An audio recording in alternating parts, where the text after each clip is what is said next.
Okay, elimination reaction. Elimination reaction में क्या होता है? ऑब्वियसली कोई चीज क्या होगा, रिमूव होगा। एडिशन का अपोजिट हुआ ना ये।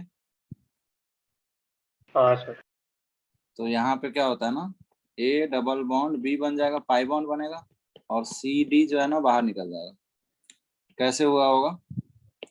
यहाँ से ये सी डी निकला और इसके करस्पॉन्डिंग एक पाई बॉन्ड बना, मतलब दो सिग्मा टूटा, एक ये सिग्मा और ये सिग्मा। दो सिग्मा टूट के अगर एक पाई बनता है, उस रिएक्शन को क्या बोलेंगे? एलिमिनेशन। और अगर पाई बॉन्ड टूट के दो सिग्मा बनता तो एडिशन। तो ये अपोजिट ऑफ एडिशन रिएक्शन है। मुझे बताओ, तुम लोग थर्मोडायनेमिक्स थोड़ा बहुत पढ़े हो ना? हाँ थोड़ा बहुत क्या, पूरा ही पढ़े हो?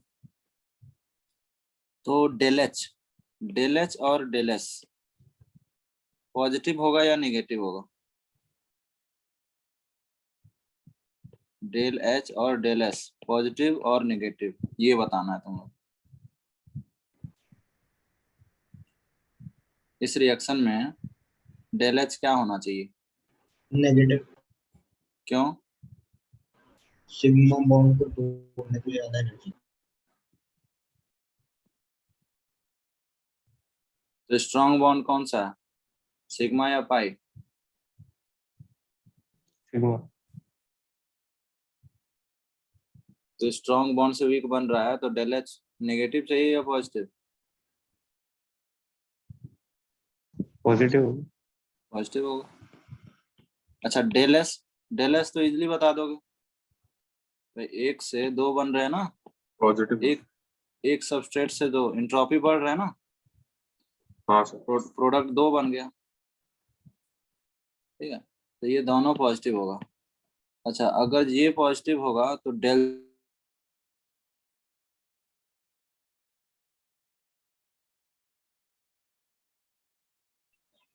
सर आपकी आवाज नहीं।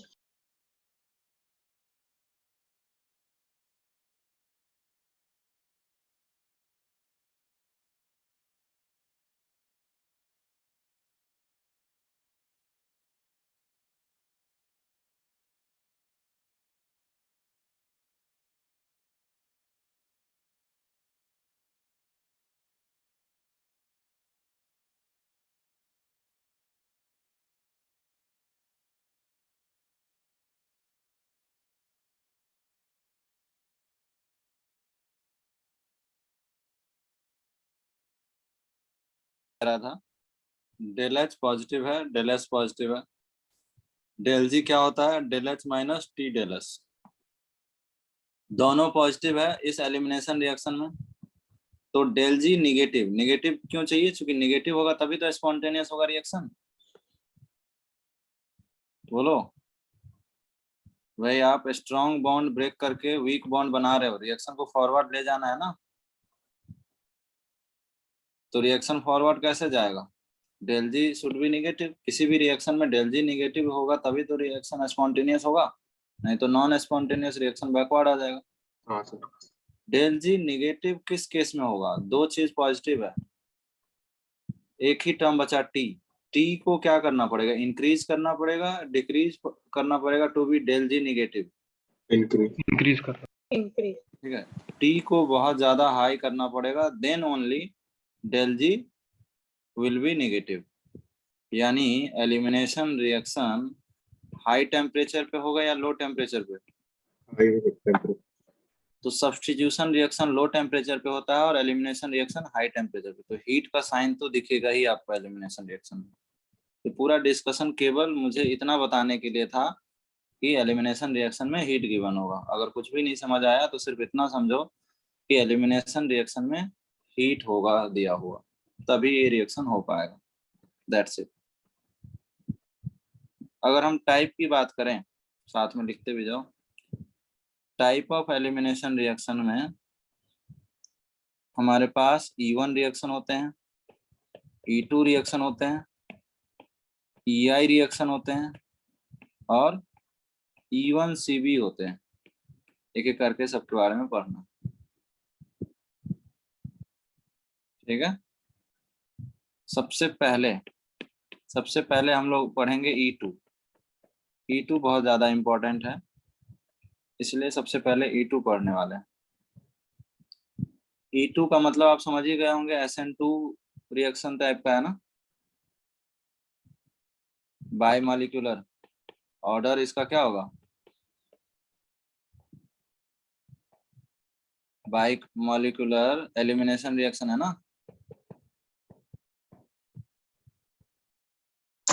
हाँ सर।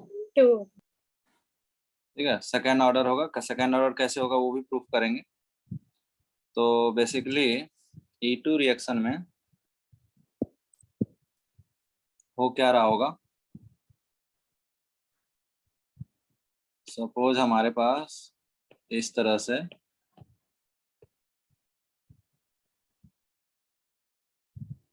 यहाँ पे X दिया हुआ है, ठीक है। X क्या है, हेलोजन है, कोई भी लिविंग ग्रुप हो सकते हैं। और यहाँ पे एक बेस, स्ट्रॉन्ग बेस, इसलिए B माइनस लिख देता हूँ। ठीक है, स्ट्रॉन्ग बेस। देखो कुछ भी अंतर, एक ही अंतर है, SN2 में ना स्ट्रॉन्ग न्यूक्लियोफाइल होता था, यहाँ पे स्ट्रॉन्ग बेस, बाकी सब कुछ सेम, ऑर्डर भी सेम, सब कुछ सेम है। ठीक है, अब देखो ये जो स्ट्रॉन्ग बेस है, यहाँ का हाइड्रोजन को क्या करता है, ये एब्स्ट्रैक्ट कर लेता है, ये हाइड्रोजन एब्स्ट्रैक्ट कर लेता है। ठीक है, जिससे ये वाला जो बॉन्ड है ना, ये बॉन्ड ब्रेक होने लगता है, ये बॉन्ड फॉर्म होने लगता है, और ये जो बॉन्ड है ये एट दैट टाइम ब्रेक भी होता है। ठीक है, फाइनली आपको ये मिलेगा,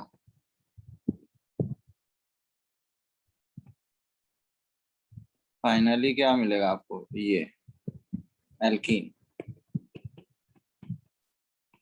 ट्रांजिशन स्टेज, इसमें कोई इंटरमीडिएट तो बन नहीं रहा होगा SN2 जैसे। SN2 रिएक्शन में कोई इंटरमीडिएट बनता था क्या, नहीं सर। तो वैसा ही यहाँ पे कोई इंटरमीडिएट नहीं बन रहा होगा, केवल मैं आपको ट्रांजिशन स्टेट बता सकता हूँ कि कैसा हुआ होगा ट्रांजिशन स्टेट में। ठीक है ना, ट्रांजिशन स्टेट में अभी तो ये पूरा बॉन्ड ही बना लो। ट्रांजिशन स्टेट में इस बॉन्ड का ब्रेक होना, ठीक है, इस बॉन्ड का, हाइड्रोजन वाले का ब्रेक होना। क्यों ब्रेक हो रहा है, क्योंकि ये बॉन्ड फॉर्म हो रहा है, कौन सा, ये बॉन्ड फॉर्म हो रहे हैं, ये बॉन्ड ब्रेक हो रहे हैं, किसके साथ, बेस के साथ। ठीक है, ये बॉन्ड कंप्लीट बॉन्ड है, उसी समय ये बॉन्ड फॉर्म हो रहे होंगे उसी समय। ठीक है ना, जितना ये ब्रेक हो रहा है उतना ही ये बॉन्ड फॉर्म भी हो रहा है, उसी समय ये बॉन्ड ब्रेक भी हो रहे हैं।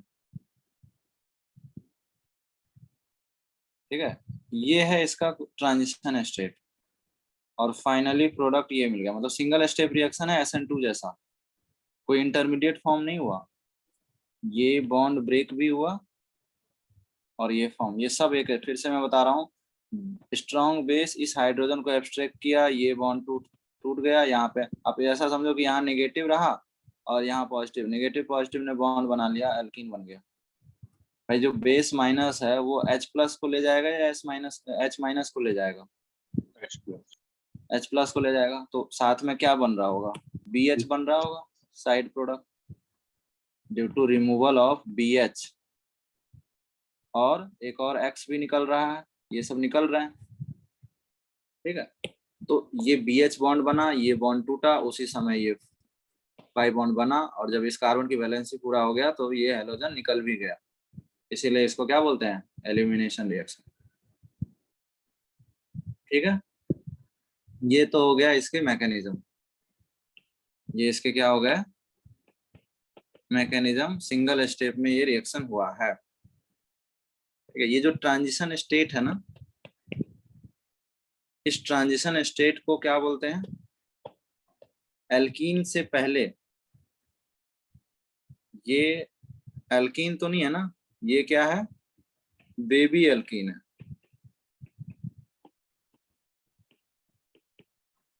देखो अल्कीन तो बन गया ना, लेकिन अल्कीन बनने से पहले ये जो ट्रांजिशन स्टेट है इसको क्या बोलूंगा मैं? बेबी अल्कीन बोलूंगा, क्योंकि इसमें अल्कीन ही तो बन रहा है। ये प्रोसेस ही है ना बनने का। इस बॉन्ड का टूटना, यहाँ पे पाई बॉन्ड आना और इसका निकलना, ये जो जब हो रहा होगा उसको मैं बोलूंगा बेबी अल्कीन। ठीक है। या फिर इसका एक और नाम है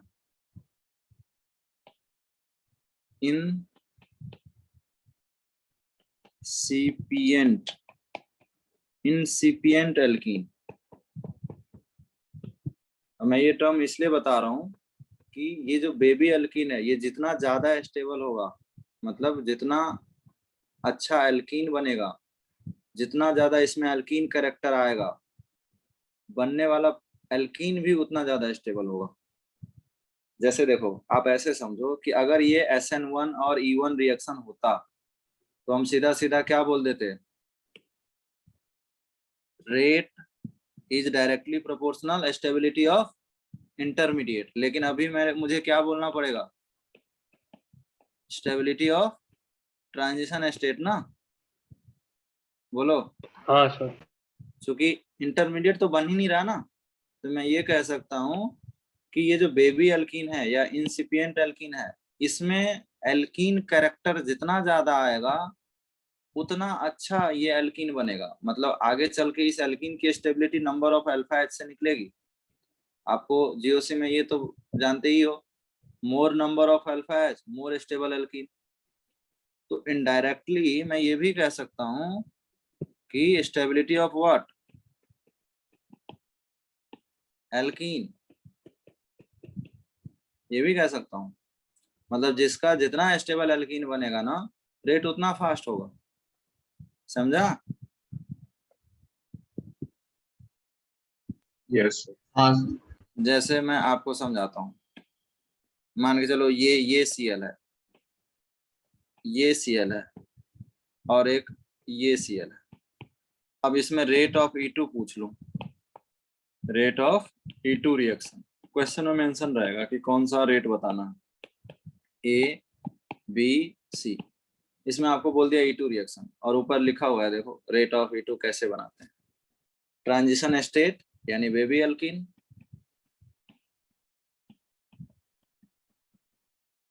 या फिर स्टेबिलिटी ऑफ एल्कीन। देख लो, आपको एल्कीन बना के चेक कर लेना चाहिए कौन सा ज्यादा स्टेबल एल्कीन। मैं अगर इसके एल्कीन बनाऊंगा, ठीक है, कैसे बनेगा, कौन सा बेस होगा, वो तो बाद की बात है, लेकिन यही एल्कीन बनेगा क्या? अगर ज्यादा स्टेबल एल्कीन बना तो रेट फास्ट होगा क्या? हाँ सर। देखो बताओ, रेट किसका ज्यादा होगा? Number of alpha H. Number of alpha H कैसे काउंट करते हैं? नंबर ऑफ अल्फा एच तो काउंट करने आता है ना। हाँ सर। ठीक है, मैं आपका अपमान नहीं करना चाहता, मुझे पता है आपको आता है। ठीक है, ये 3 हाइड्रोजन और ये 3 हाइड्रोजन डबल बॉन्ड के बगल वाला हाइड्रोजन काउंट करने हैं, तो 6 अल्फा एच है। ठीक है ना, यहाँ पे 3 अल्फा एच है और यहाँ पे कितने हैं इथीन में? 0। 0 अल्फा एच। ठीक है ना, डबल बॉन्ड के बगल वाले कार्बन का हाइड्रोजन लेना। तो बताओ ये मोर स्टेबल एल्कीन है क्या? हाँ सर। मोर क्या मोस्ट है? इन तीनों में तो मोस्ट है ना। तो मोस्ट स्टेबल एल्कीन किससे आएगा? मोस्ट स्टेबल बेबी एल्कीन से आएगा। तो इसीलिए stability of transition state important है। तो रेट क्या होगा? Rate will be CBA। क्या ये समझ आया? Yes sir. Rate of E2 CBA आएगा ना। हाँ सर। तो ये तो रेट के क्वेश्चन हो गए। अच्छा, रेट से याद आया कि रेट के एक्सप्रेशन क्या हो सकता है? एक तो K होगा, दूसरा अपना RX तो है ही, और तीसरा एक बेस भी तो है, स्ट्रॉन्ग बेस। मुझे बताओ यहाँ पे ऑर्डर क्या है, 1 है या 2 है? 2 2 है ना, ये और ये, तो इसीलिए इसको क्या बोलते हैं, E2 बोलते हैं, बाय मॉलिक्यूलर। बोलो। हाँ सर। क्योंकि रेट में दोनों के कंसंट्रेशन का डिपेंड होगा ना। मान चलो वीक बेस होगा, आप ऐसा सोचो कि अगर मैं नॉर्मल बेस ले लूं, ये उस H को एब्स्ट्रैक्ट ही नहीं, ये H कोई एसिडिक थोड़ी ना है। बोलो, ये ऑक्सीजन से H तो है नहीं जो एक नॉर्मल बेस भी इसको एब्स्ट्रैक्ट कर ले। हमें बेस स्ट्रॉन्ग चाहिए, ठीक है। तो concentration of base is also important and concentration of alkyl halide is also important, दोनों टर्म है, ठीक है। तो ऑर्डर क्या है, 2 है, ठीक है। समझ आ रहा है? फर्स्ट पॉइंट ये था, rate of E2। Second point भी वही है, rate of E2। Third point में सिंगल स्टेप रिएक्शन बोलूंगा क्या? हाँ सिंगल स्टेप रिएक्शन है, कोई इंटरमीडिएट नहीं बन रहा है।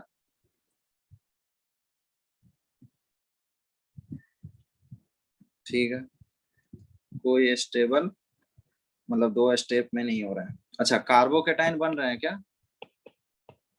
नहीं नो कार्बोकेटाइन फॉर्म, कोई रीअरेंजमेंट होगा क्या? नहीं होगा। ठीक है, तो बिल्कुल SN2 जैसा चल रहा है। बोलो, आसान है कि नहीं? हाँ सर। बेस कैसा रिक्वायर्ड है? स्ट्रॉन्ग बेस, ठीक है। तो बेस जो है ना, आपको यहाँ पे जो कॉमन बेस दिखेगा वो मैं आपको यहाँ पे बताता हूँ कि कौन सा। एक तो आपको अल्कोहलिक KOH दिखेगा। अल्कोहलिक का मतलब क्या है? अल्कोहल कौन होता है, इथाइल अल्कोहल या मिथाइल अल्कोहल? इथाइल अल्कोहल ना, उसमें बेस डाल दिया तो बेस इस एसिडिक हाइड्रोजन को लेके चला जाएगा, तो क्या बना लेगा, water plus EtO minus K plus बन जाएगा क्या? देखो, ये भी तो स्ट्रॉन्ग ही बेस है, निगेटिव चार्ज आ गया ना। जैसे न्यूक्लियोफाइल में नेगेटिव चार्ज आता था, तो यही वहां पे SN2 रिएक्शन में क्या वर्क करता था, स्ट्रॉन्ग न्यूक्लियोफाइल का, ठीक है। बट एलिमिनेशन रिएक्शन में ये स्ट्रॉन्ग बेस जैसा एक्ट कर रहा है, क्यों? चूंकि हीट गिवन रहेगा ना, समझा? हाँ सर। तो अल्कोहलिक KOH दिया है या टेक्निकली वो आपको क्या दिया है, EtO माइनस K प्लस दिया है, एक ही बात है ना दोनों। Yes sir. या RO कोई कॉमन बेस, कोई जनरल बेस अगर ले लूंगा तो मैं क्या ले लूंगा, RO माइनस K प्लस भी तो ले सकता हूँ जनरल। कोई भी R तो कोई भी ले सकता हूँ, मिथाइल ले सकता हूँ, एल्काइल ले सकता हूँ, प्रोपाइल ले सकता हूँ, टर्ट ब्यूटाइल ले सकता हूँ। R तो मैं कुछ भी ले सकता हूँ, हमें तो सिर्फ O पे नेगेटिव चार्ज से मतलब है। स्ट्रॉन्ग बेस हो गया, स्ट्रॉन्ग बेस जो है ये रिएक्शन कर ले। और भी बेस सब होते हैं, RO माइनस हो गया, और NaNH2 भी तो स्ट्रॉन्ग बेस है, याद है? NaNH2 का ऑर्डर OH से भी ज्यादा था,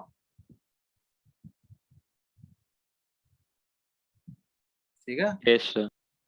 ये सारे बेस दिखेंगे आपको, और भी बहुत सारे बेस दिख सकते हैं, ठीक है। ये सब मोस्ट कॉमन है, लेकिन और भी बेस आपको दिखेंगे। जैसे बल्कि बेस की कैटेगरी में मैं इसको डाल देता हूँ। ये देखो, 3 हो गया, टर्शियरी ब्यूटाइल हो गया, तो ये क्या हो गया, बल्कि बेस की कैटेगरी में हो गया।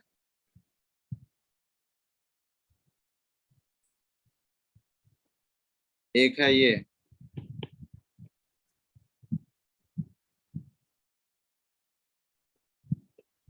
इसको बोलते हैं एलडीए।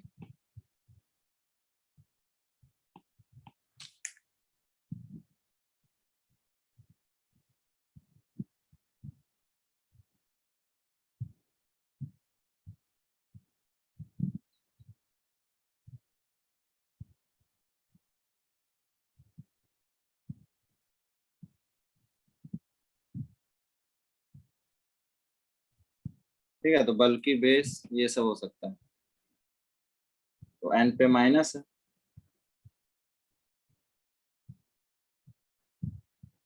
ठीक है, इसको क्या बोलते हैं, LDA, lithium di isopropyl amide.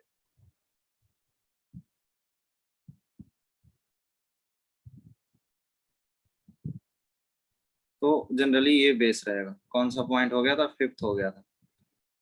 ये सब इंपॉर्टेंट पॉइंट है, अभी क्वेश्चन करेंगे। रेट तो बता ही दिया। सॉल्वेंट बताओ, पोलर प्रोटिक सॉल्वेंट होगा या अप्रोटिक सॉल्वेंट होगा, प्रोटिक। या नॉन पोलर होगा?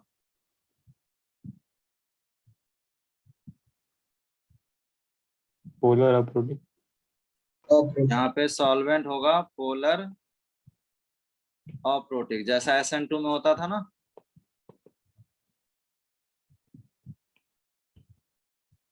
सॉल्वेंट अगर चाहिए, अगर वैसे सॉल्वेंट तो रहता नहीं है, लेकिन अगर सॉल्वेंट है तो वैसे वैसा ही SN2 जैसा ही है। ठीक है, अगर आप प्रोटिक ले लोगे तो ये जो बेस है ये तो इसी के साथ रिएक्शन कर लेगा ना। बोलो, बेस में OH माइनस होता है और अप्रोटिक में H प्लस होता है ना। अप्रोटिक में तो H प्लस होता है, ये बेस इन्हीं के साथ रिएक्शन कर लेगा ना, आपस में ही रिएक्शन कर लेगा। तो सबस्ट्रेट का X तो निकालेगा ही नहीं। समझा? हाँ सर। ये कहानी है। Hello sir. हाँ बोलो। सर आप एक बार वो पॉइंट्स दिखा सकते हो, नोट कर। हाँ हाँ, नोट कर लो, आराम से नोट करो। कौन सा पॉइंट, फिफ्थ वाला या फोर्थ वाला? सेकंड। सेकंड से, चलो सेकंड से नोट करो। नोट करो, सब लोग नोट करो भाई, नोट करना तो इम्पोर्टेंट है। बाद का काम जो है ना, ठीक है। तो अच्छा, रेट में ना एक पॉइंट और भी होगा, लीविंग ग्रुप। अगर मैं लीविंग ग्रुप से बोलूं तो डायरेक्टली प्रोपोर्शनल होगा क्या? हाँ सर। तो लीविंग ग्रुप एबिलिटी भी लिख लो। अब सब में सेम ही एल्कीन बन रहा होगा, जैसे क्वेश्चन ले लेते हैं, right the decreasing order of E2 reaction.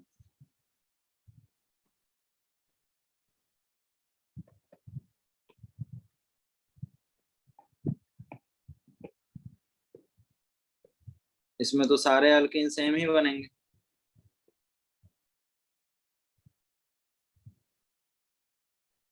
CBA।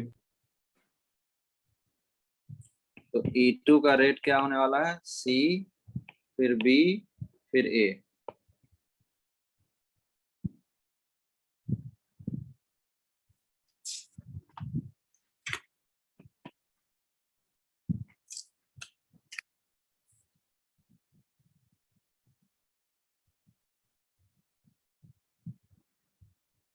बोलो। हाँ सर।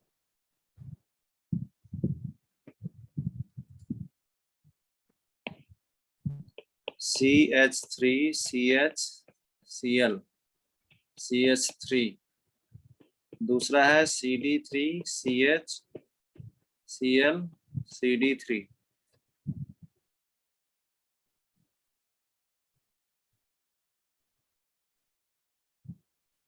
यहाँ पे A और B में rate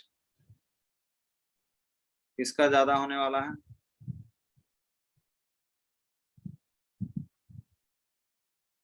A greater than B. क्यों?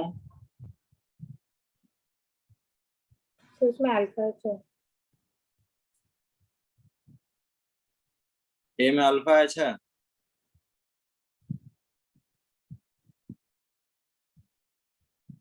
तो उसमें अल्फा डी होगा, दोनों में सेम ही होंगे ना, 6 और Sir, H is a better leaving group than D. H better leaving group है। नहीं सर, वो मतलब बॉन्ड वीकर है तो फिर वो जल्दी निकल जाएगा। समझा नहीं क्या बोल रहा हूँ। सर CH बॉन्ड जल्दी टूट जाएगा। CH bond is weaker.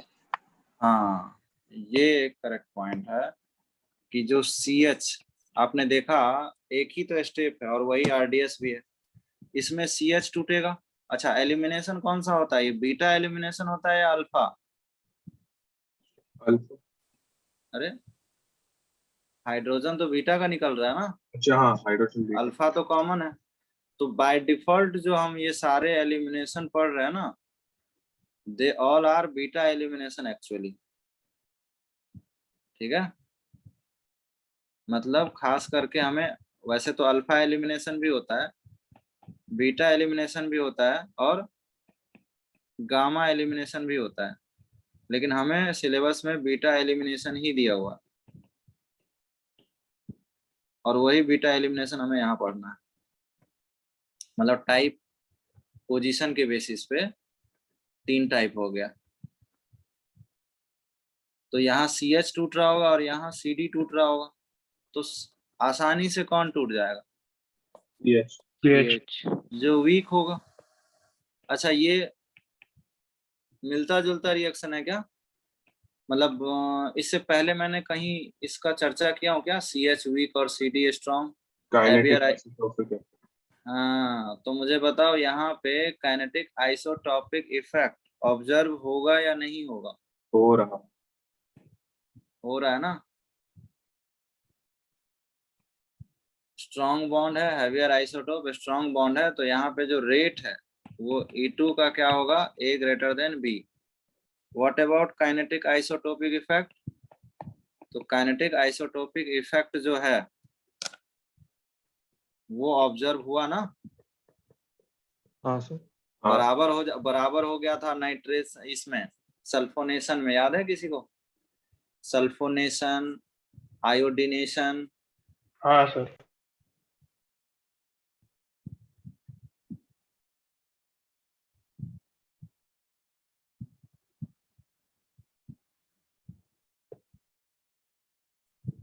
तो वही चीज यहाँ पे काइनेटिक आइसोटोपिक इफेक्ट ऑब्जर्व होगा, क्योंकि RDS में इन्वॉल्व है वो स्टेप।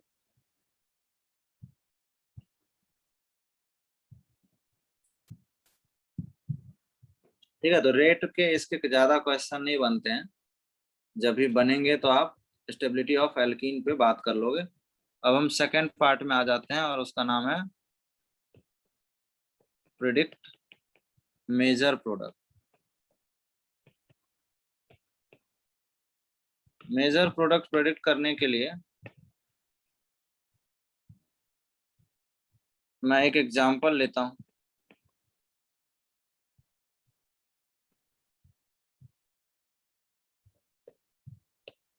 बेस, कॉमन बेस वही अल्कोहलिक QH, याद रखना। एक्वस QH क्या करता है, SN2 करता है, और अल्कोहलिक QH कौन सा रिएक्शन करेगा, E2, हीट भी रहेगा। अच्छा, यहाँ 2 प्रोडक्ट बनने की पॉसिबिलिटी है, एक 1 एल्कीन और एक 2 एल्कीन। मेजर माइनर बता सकते हो क्या? सेकंड वाला। Major. Major product depends,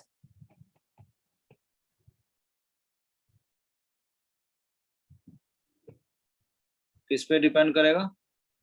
stability of on following factor. पहला फैक्टर हम लेते हैं, देखो 2 ही फैक्टर है यहाँ पे। एक तो आप ये X को नहीं बताए हो अब तक कि है ये क्या, ये लिविंग ग्रुप ही तो है, यही लिव कर रहा है ना, तो ये X क्या क्या हो सकता है? ये X गुड लिविंग ग्रुप हो सकता है और बैड लिविंग ग्रुप हो सकता है। गुड लिविंग ग्रुप में कौन आता है? I माइनस आता है ना, Br माइनस आता है, बोलो।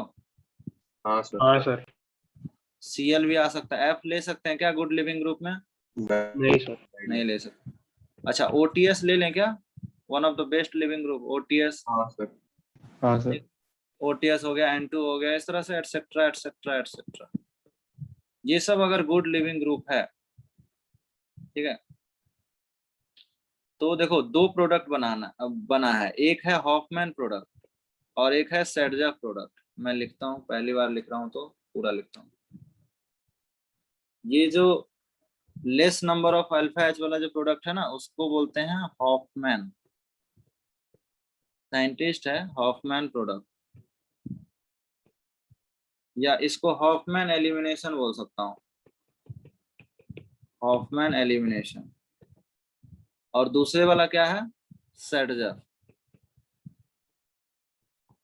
सेडजर एलिमिनेशन प्रोडक्ट। तो जब ऐसा गुड लिविंग ग्रुप होगा तो मेजर प्रोडक्ट क्या होगा?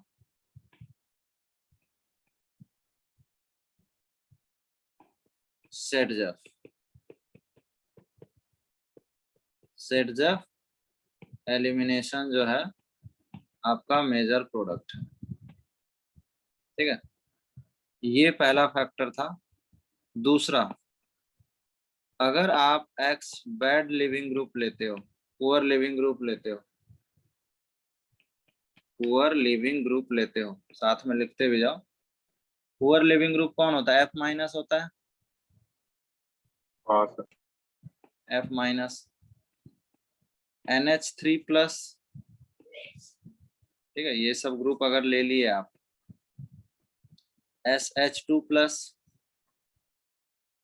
या फिर NR3 प्लस, ठीक है। जो स्ट्रॉन्ग इलेक्ट्रॉन विड्रॉइंग ग्रुप होते हैं ना,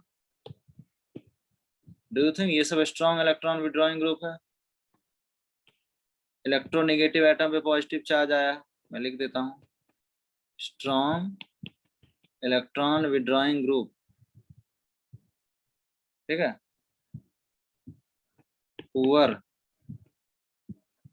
लिविंग ग्रुप, ये जो ग्रुप है, इस केस में जो मेजर प्रोडक्ट होता है वो कौन सा होगा? ऑब्वियसली कौन होगा? हॉफमैन। ऑब्वियस क्यों? दोनों केस में अगर सेटजअप होता तो पढ़ाने की जरूरत क्या थी? हाँ वैसे तो। अगर दोनों में सेम ही मेजर होता तो पढ़ाने की जरूरत ही क्या थी? वो तो बता ही सर रहा था ऐसा ना क्यों कोई, होता है? अब वो मैकेनिज्म देखेंगे, वो तो कोई बता ही रहा था ना कि ये मेजर होगा। लेकिन ये मेजर तब होगा जब X हमारा अच्छा लिविंग ग्रुप हो। अगर X हमारा पुअर लिविंग ग्रुप है तो ये भी मेजर होता है। इसलिए लिखिए major product depends on following factor. ये तो फैक्चुअल चीजें हो गई। अब हम लोग इसकी मैकेनिज्म भी देखते हैं। जैसे फर्स्ट वाले का मैकेनिज्म मैं बताता हूँ, यहीं पे बता देता हूँ। फर्स्ट वाले का मैकेनिज्म जो है वो यहीं बता देता हूँ। देखो, फर्स्ट वाले का तो रीजन ये है कि जब आपके पास ट्रांजिशन स्टेट बन रहा था, ठीक है ना, CH3 CH C CH3, ये बॉन्ड लीव कर रहा है, X लीव कर रहा है, और हाइड्रोजन कहाँ से जा रहा है? यहाँ से जा रहा है, ठीक है। ये जो बेस है ये इस हाइड्रोजन को एब्स्ट्रैक्ट करता है, ठीक है, और यहाँ पे एल्कीन बनाता है। ऐसा इसलिए करता है क्योंकि देखो, जो एल्कीन बन रहा है, ट्रांजिशन स्टेट जो बन रहा है, उसमें एल्कीन कैरेक्टर आ रहा है ना,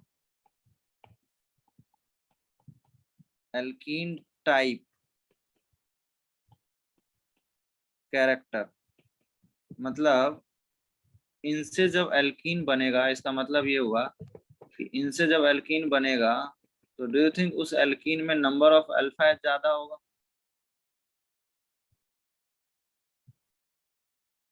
सर अभी आपने क्या हुआ?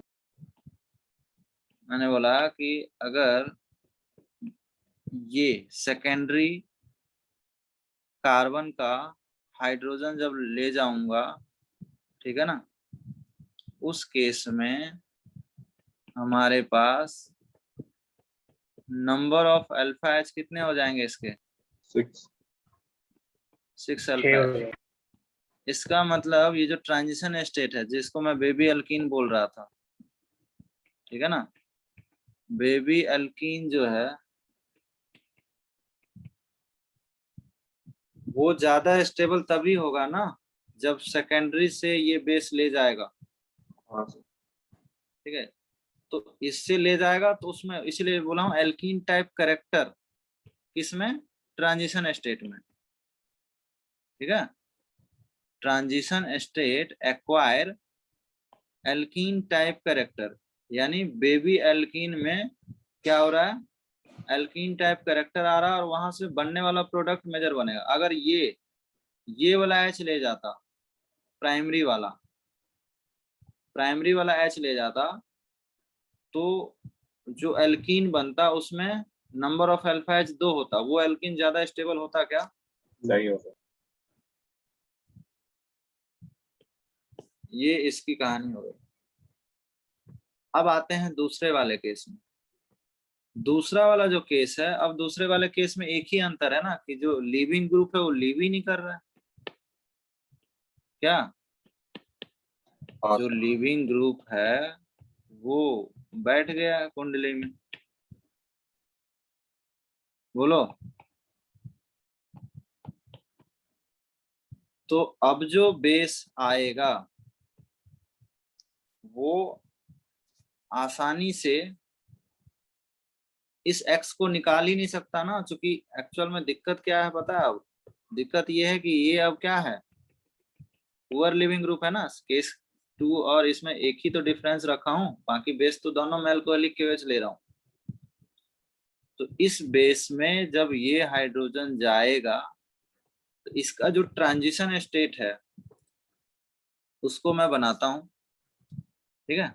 ट्रांजिशन स्टेट को बनाता हूं और देखना CH3 CH2, और ये ऐसा इसलिए हो रहा है क्योंकि ये पुअर लिविंग ग्रुप आ गया। अब डॉट डॉट नहीं बना रहा हूँ, ठीक है। अब डॉट डॉट नहीं बना रहा हूँ, लेकिन H में तो डॉट डॉट बन जाएगा ना। ये बॉन्ड ये अच्छा, ऐसा नहीं कि ये 2 स्टेप में रिएक्शन है। जो बेस होगा वो इसके साथ क्या कर रहा होगा?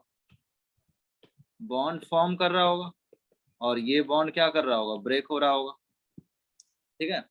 ये जो ट्रांजिशन स्टेट बना, डू यू थिंक उसमें, वैसे तो इस पे पार्शियल नेगेटिव चार्ज है और इस पे पार्शियल पॉजिटिव चार्ज, ठीक है।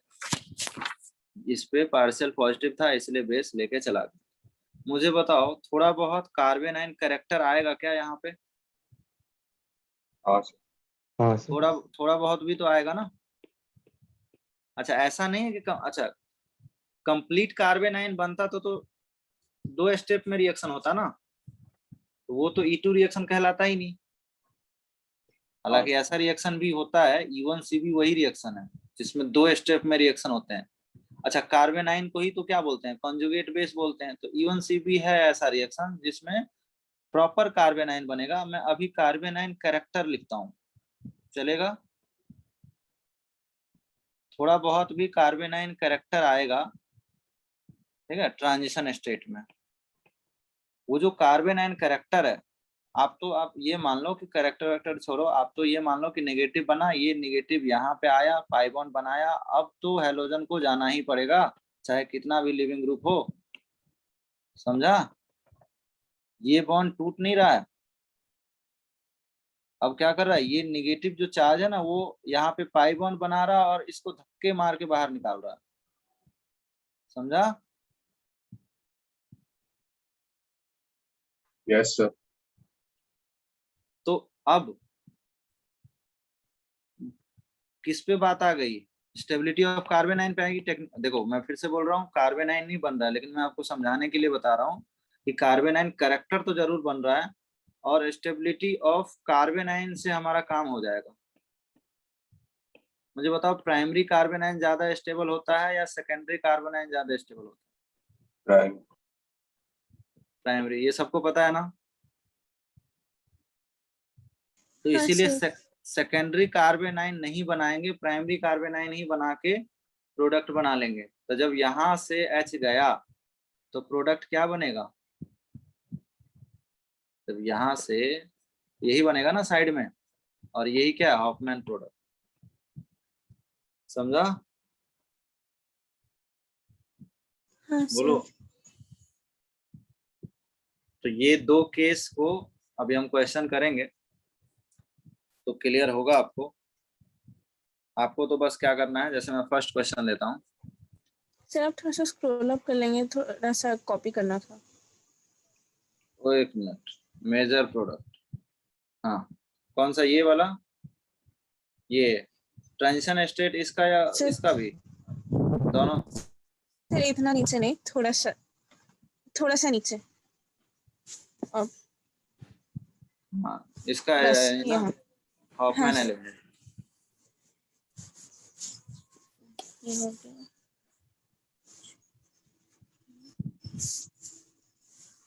सर और थोड़ा सा नीचे स्क्रॉल कर सकते हैं? हाँ कर तो सकता है, तुम डाउट कर रहे हो? नहीं सर।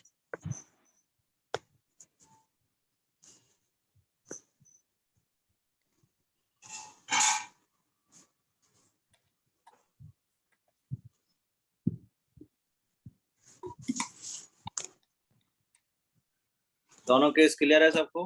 देखो आपको तो इतना कुछ नहीं याद रखना है, मैकेनिज्म तो बस नॉलेज के लिए बताया ना। आपको तो केवल क्या करना है, पुअर लिविंग ग्रुप दिखे Hofmann product, good leaving group देखे Saytzeff product.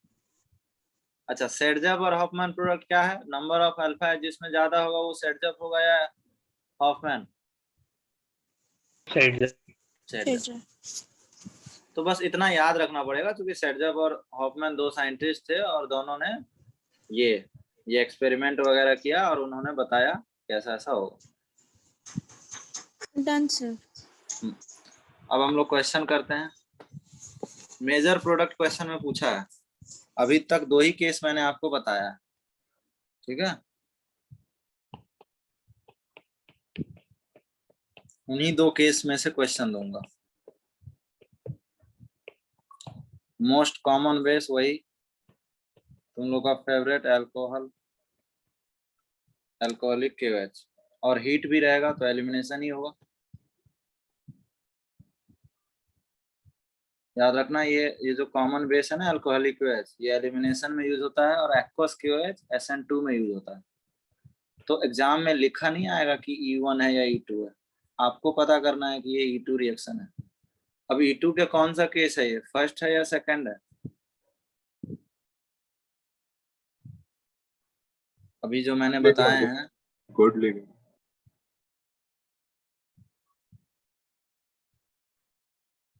Good leaving group वाला है ना? हाँ सर। तो गुड लिविंग ग्रुप का केस फर्स्ट था, कौन सा प्रोडक्ट गुड लिविंग ग्रुप में बनता है, हॉफमैन या सेडजप। सेडजप? सेडजप प्रोडक्ट बना लो। तो सेडजप कहाँ से मिलेगा, मोर नंबर ऑफ अल्फा, मतलब ये वाला H निकालना पड़ेगा। बोलो, ये अल्फा है और ये बीटा, बीटा H निकाल के क्या हमारे पास यही प्रोडक्ट बनेगा क्या? मुझे बताओ, ये प्रोडक्ट मैंने सही बनाया है? अच्छा, बॉन्ड लाइन में तो कोई दिक्कत नहीं है ना तुम लोगों को? नहीं सर। टाइम बचता है ना बॉन्ड लाइन में। Hello sir. बोलो। सर एक डाउट था। बोलो। सर आप पेज ऊपर ले सकते हो थोड़ा? ये डाउट थोड़ी है। सर इसमें ये स्टेबिलिटी ऑफ कार्बन आयन क्यों कंसीडर कर रहा है?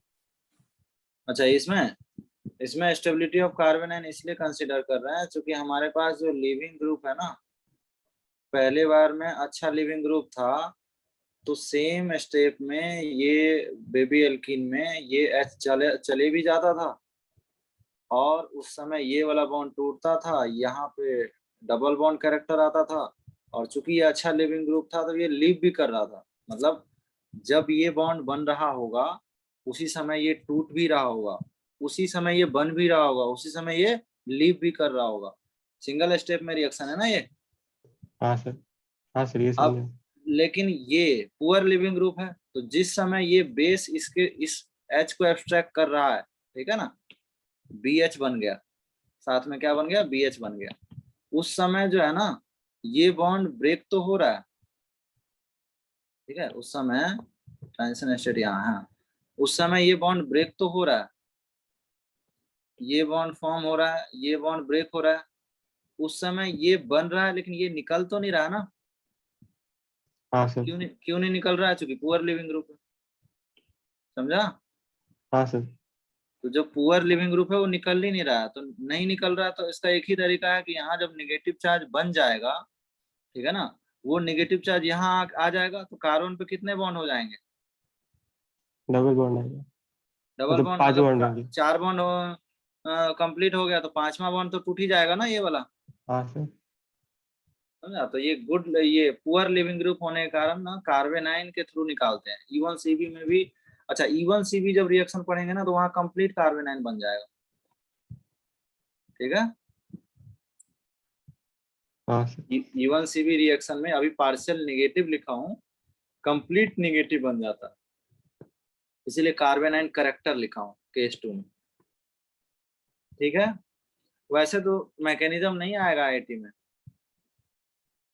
हाँ सर, आपको समझ गए। IIT में ये क्वेश्चन दिया रहेगा और आपको सेडजप प्रोडक्ट बनाना है, बात खत्म, ठीक है। हाँ सर। सेडजप प्रोडक्ट, सेडजप एलिमिनेशन बनाओगे। हॉफमैन एलिमिनेशन कब बनाओगे, poor poor leaving leaving group. हाँ बस इतना ही सा। यहाँ पे मैंने क्या ले लूं, बताओ, फ्लोरीन ले लूं, अल्कोहलिक KOH। अब बताओ कौन सा प्रोडक्ट बनाऊंगा, क्या यही बनाऊंगा ना,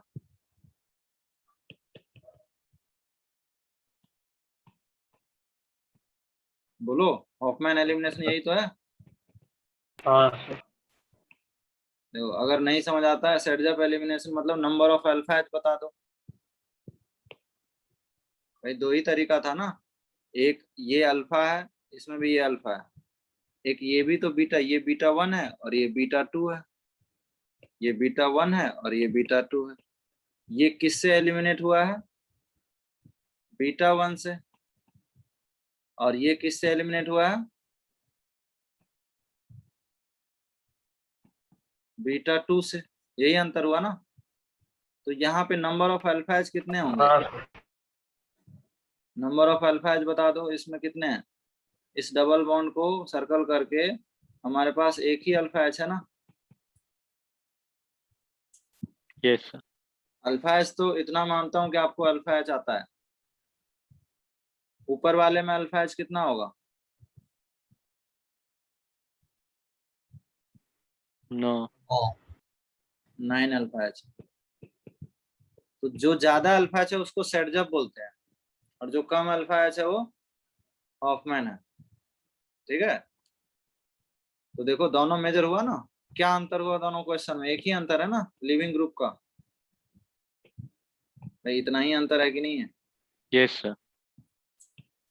तो अगर पुअर लिविंग ग्रुप है, अगर पुअर लिविंग ग्रुप है तो हॉफमैन, बस इतना सा है। मैकेनिज्म वगैरह कुछ ध्यान नहीं रखना, प्रोडक्ट सीधा बना दो, बना लोगे पक्का। हाँ सर। क्वेश्चन करेंगे अभी, बहुत क्वेश्चन करेंगे।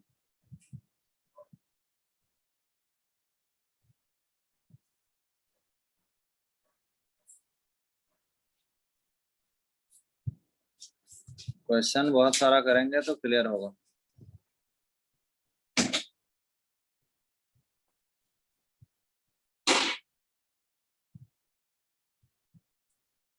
अच्छा इसमें ना data from Morrison and Boyd एक बुक है, उसका डेटा मैं ले रहा हूँ। CH3 CH2 CH2 CH2 CHX, ये जो कुछ भी बताया हूँ अभी, उसका रिएक्शन अल्कोहलिक QH से मेजर माइनर आपको बता तो दिया, लेकिन अगर आपको जानना है कि इनमें ये कैसे हुआ होगा तो डेटा के थ्रू आपको प्रूफ हो जाएगा कि जब इस क्वेश्चन में 2 एल्कीन बनेंगे,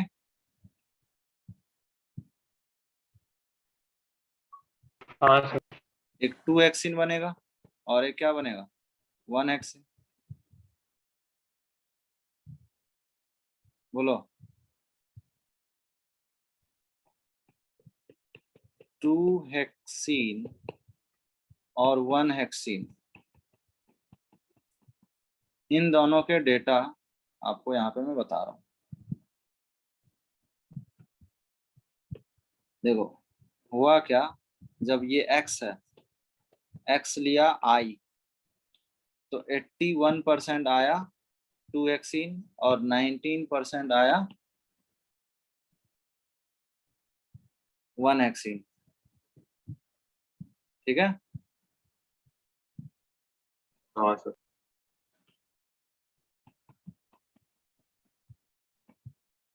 अब X देखो, Br लिया,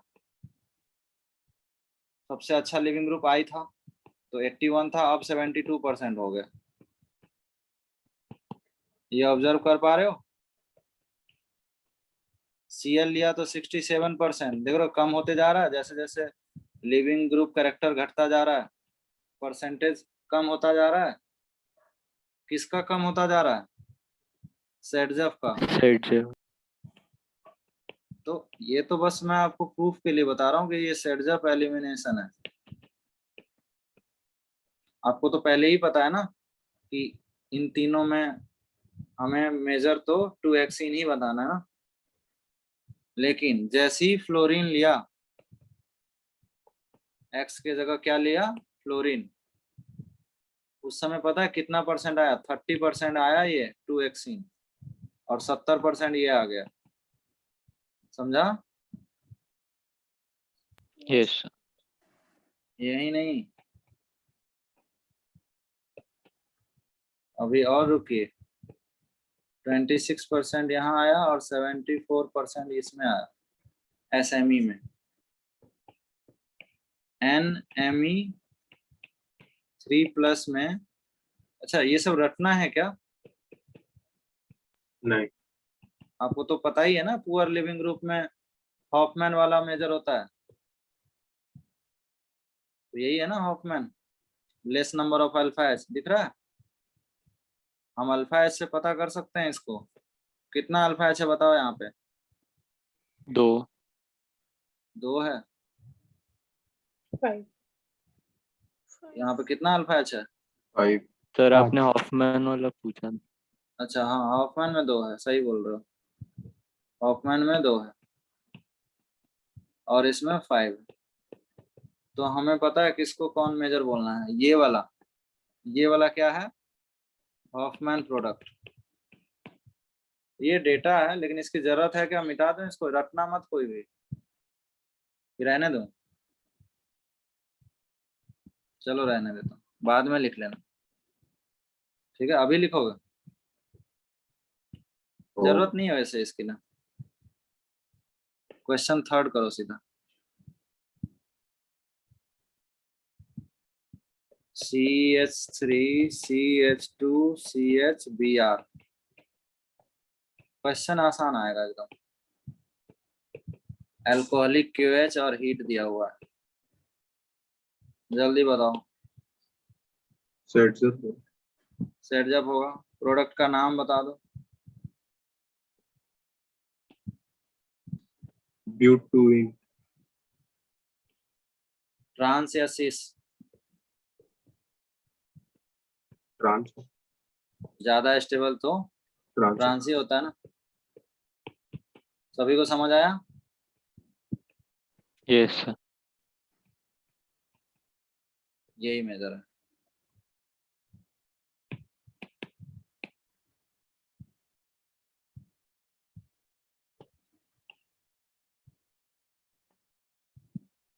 यही नहीं, अगर यहाँ पे NCH3 प्लस आ जाए और वही अल्कोहलिक KOH ऑफ और हीट ले लें तो इस बार तो ये प्रोडक्ट हो जाएगा क्या? हाँ सर Yes, और sir. साथ में NME जो कि एक लिविंग ग्रुप है, निकल गया। ये है ना लिविंग ग्रुप, ये तो साइड Yes. प्रोडक्ट है ना, ये आपका साइड प्रोडक्ट, उसको तो हमें नहीं लिखना चाहिए। तो एमोनोलिसिस, मैंने बोला था ना कि ammonolysis of alkyl alkyl halide, quaternary salt नहीं बनता, हाँ सर उस क्वाटरनरी सॉल्ट का यही है कि हॉफमैन एलिमिनेशन कराया जाता है उससे। उस समय यहीं तक छोड़ दिए थे क्योंकि हम एलिमिनेशन नहीं पढ़े थे। अच्छा, बेस में ना एक और लिख लो, मॉइस्ट Ag2O भी लिखा रहता है, जहाँ पे बेस था ना, बेस कहाँ था, बेस में मॉइस्ट, एक दो बेस और यूज कर लो, मॉइस्ट Ag2O भी बेस दिया जाएगा।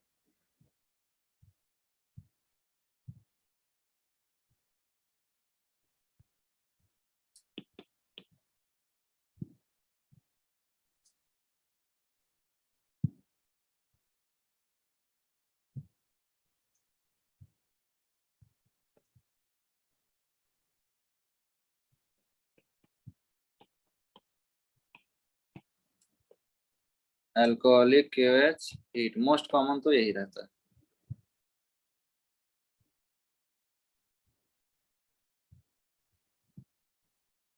हो जाएंगे मेरे ख्याल से अब ये सब क्वेश्चन।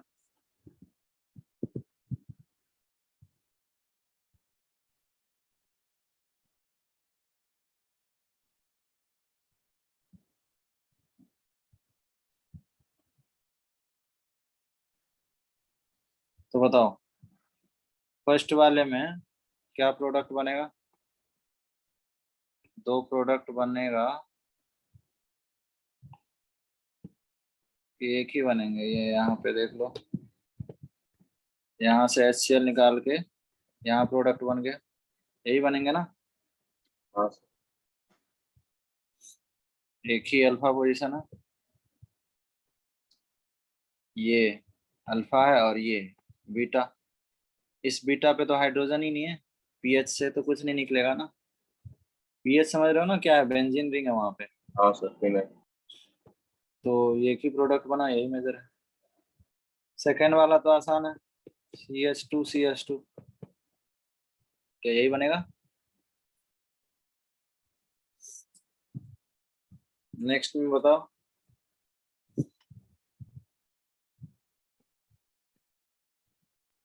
सर वो रिंग के जस्ट बाद डबल बॉन्ड है यहाँ पे आपको देखो कुछ समझ नहीं आता ना, मैकेनिज्म वगैरह कुछ नहीं, सब खत्म करो। ये अल्फा, ये बीटा, अच्छा ये बीटा पोजीशन है, ये भी तो बीटा पोजीशन है। मान चलो ये बीटा 1 है, बीटा 2 है और ये बीटा 3 है। कहाँ से निकालोगे? बीटा 3 से, बीटा 1 से, बीटा 2 से? सर 1 या 2 1 और 2 से तो less number of alpha H आएगा ना, एक ये आएगा। देखो सर पर वो रिंग में sp2 नहीं हो रिंग में sp2 नहीं हो सकता, 6 मेंबर रिंग है वो।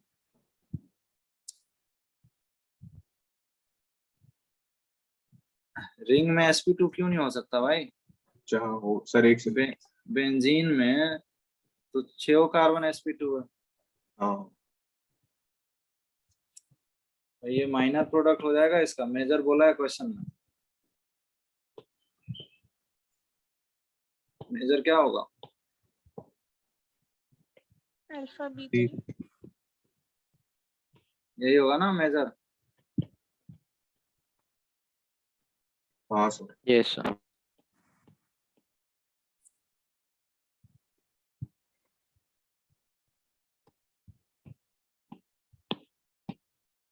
इसमें बताओ।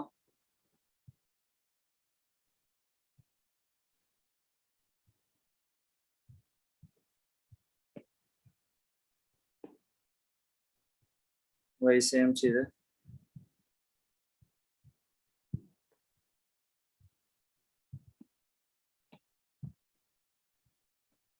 सेम ही होगा।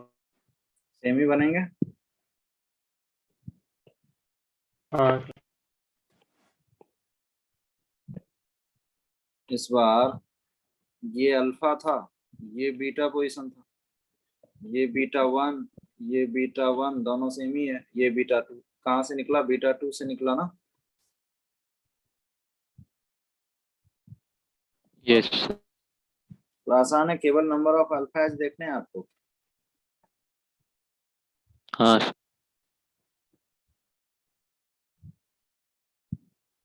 Next question, question number 9।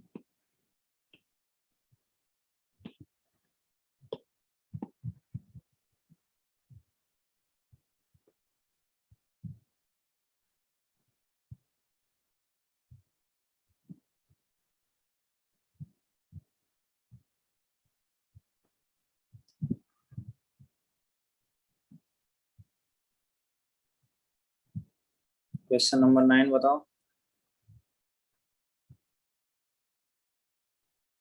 Elimination होगा क्या?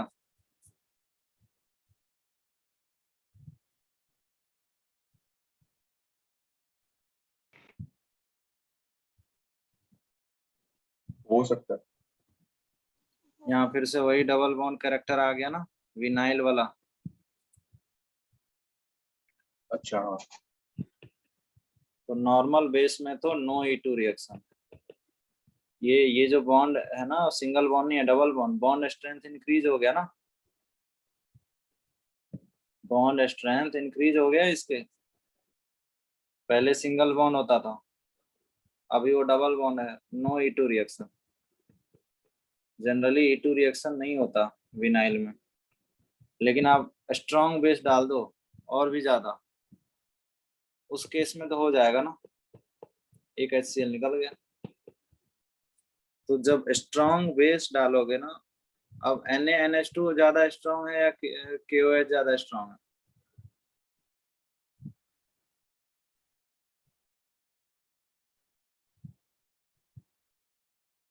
तो स्ट्रॉन्ग बेस कौन सा है?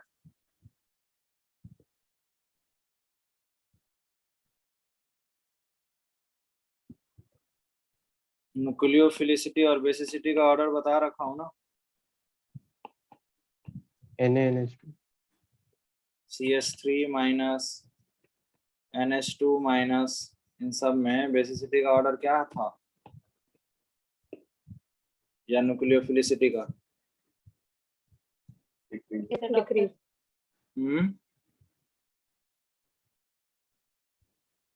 डिक्रीज। रूल 3 यही तो था, यही है ना बेसिसिटी का ऑर्डर। हाँ हाँ। सर। तो अभी ये है, ये सेकंड वाले की बात हो रहा है। ठीक है, ये सेकंड NaNH2 माइनस है ना, यहाँ पे Na प्लस है और NH2 माइनस है, तो ये स्ट्रॉन्गर बेस है। ठीक है ना, स्ट्रॉन्गर बेस लोगे तो उस केस में एलिमिनेशन हो गया, लेकिन नॉर्मल बेस में नहीं होता है। जो मोस्ट कॉमन बेस है उसमें नो E2 रिएक्शन। ठीक है।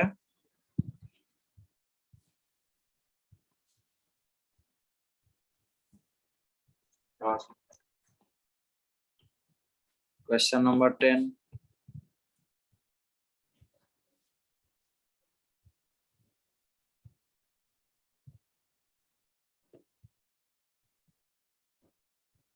क्वेश्चन नंबर 10 में बताओ।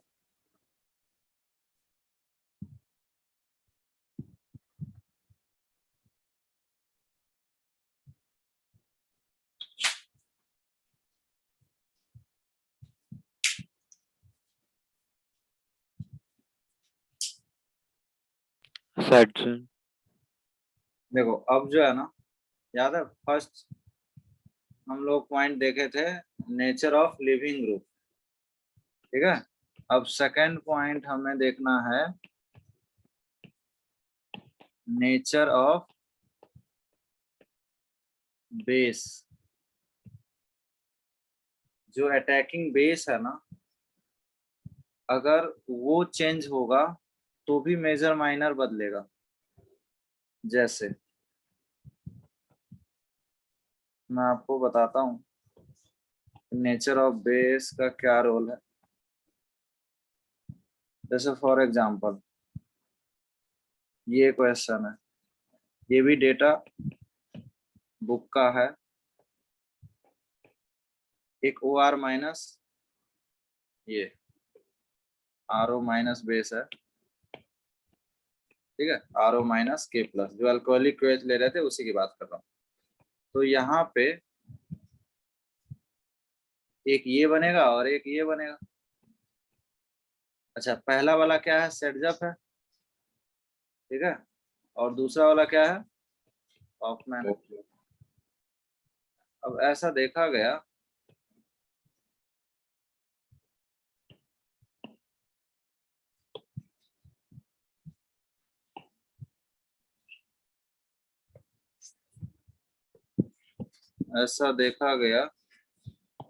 कि इसमें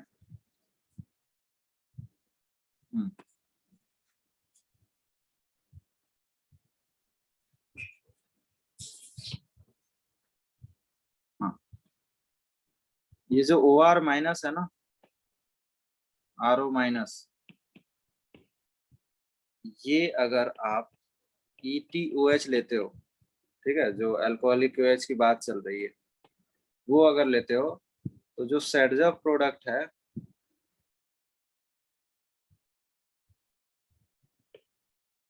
वो आपका 79% मिला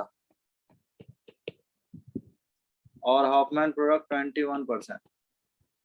अब बेस चेंज कर रहा हूँ, अटैकिंग बेस चेंज करने की बात हुई थी, बेस थोड़ा सा बल्कि ले लिया, तो यहाँ पे SP जो प्रोडक्ट का रेशियो है, प्रोपोर्शन है, वो 27% आया। देखा, ड्रेस्टिकली चेंज हो गया, मेजर से माइनर हो गया। समझा कि नहीं? ये अभी मेजर था जब ETOH ले रहे थे, तो मतलब ETO माइनस, ये टर्शियरी ब्यूटॉक्साइड जैसे ही आया 27%। ये रटना नहीं है, लेकिन कहीं ना कहीं बेस, नेचर ऑफ बेस से प्रोडक्ट चेंज हो रहा है ना। इतना समझ आ रहा है? हाँ सर। Hello sir. हाँ बोलो। सर मतलब अगर बल्की बेस रहेगा तो वो दूसरा वाला आर ओ ज्यादा फॉर्म होगा। आर ओ RO के नहीं, एच ओ। RO नहीं, बस ये जो बेस है ना यहाँ पे, हाँ सर। इसके इसके R बदल रहा हूँ, हाँ तो सर। हमें प्रोडक्ट के परसेंटेज भी बदल रहे हैं। हाँ सर, वो समझा। ये एक्सपेरिमेंटली देखा गया। तो कहने का मतलब ये हुआ कि जैसे जैसे बल्कि बेस लेता जा रहा हूँ, हमारा परसेंटेज किसका बढ़ता जा रहा है, बस ये इस डेटा से ऑब्जर्व करके बताओ, फिर उसको कंक्लूड कर लेंगे।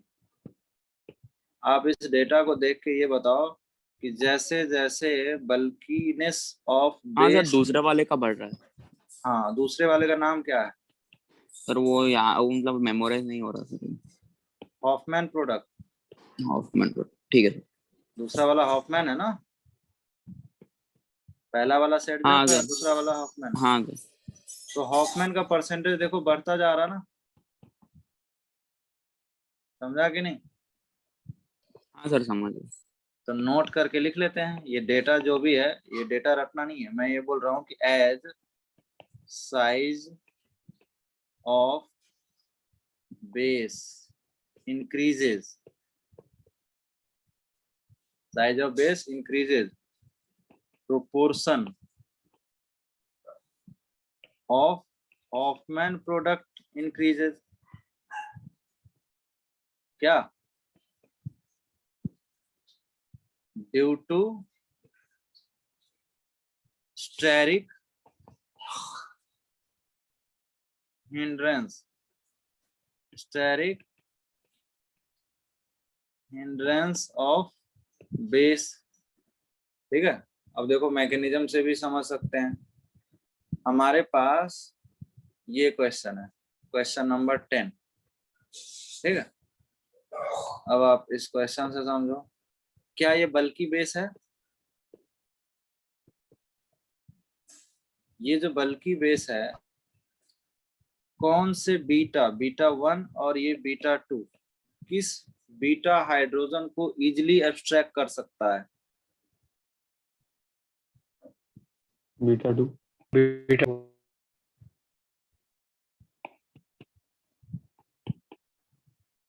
बीटा 2 को। क्यों? चूंकि ये यहाँ स्टेरिक हिंड्रेंस कम है ना, लेस हिंडर्ड बीटा एच। बोलो, लेस हिंडर्ड बीटा एच को जब ले जाएगा तो यहाँ प्रोडक्ट क्या बनाओगे? प्रोडक्ट तो यही बनाओगे ना, यही मेजर बनेगा। हाँ सर। वही देखे ऊपर डेटा में कि जैसे जैसे बल्कीनेस ऑफ बेस बढ़ा है तो हमारा मेजर कौन हो गया? हॉफमैन प्रोडक्ट मेजर हो गया।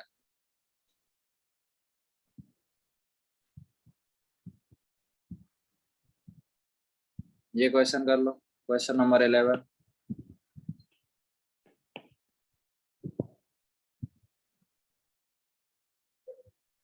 इस क्वेश्चन में इतना ही करना है ना कि आपको नेचर ऑफ बेस ही तो डिफरेंट दिख रहे हैं इस क्वेश्चन में, और क्या डिफरेंस दिख रहा है?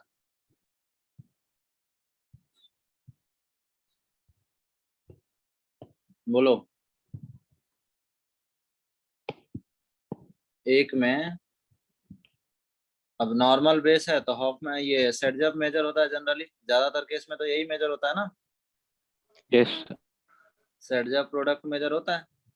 लेकिन जब जैसी बल्कि बेस, ये बल्कि सा दिख रहा है आपको, हाँ सर। इस केस में कौन सा मेजर होगा?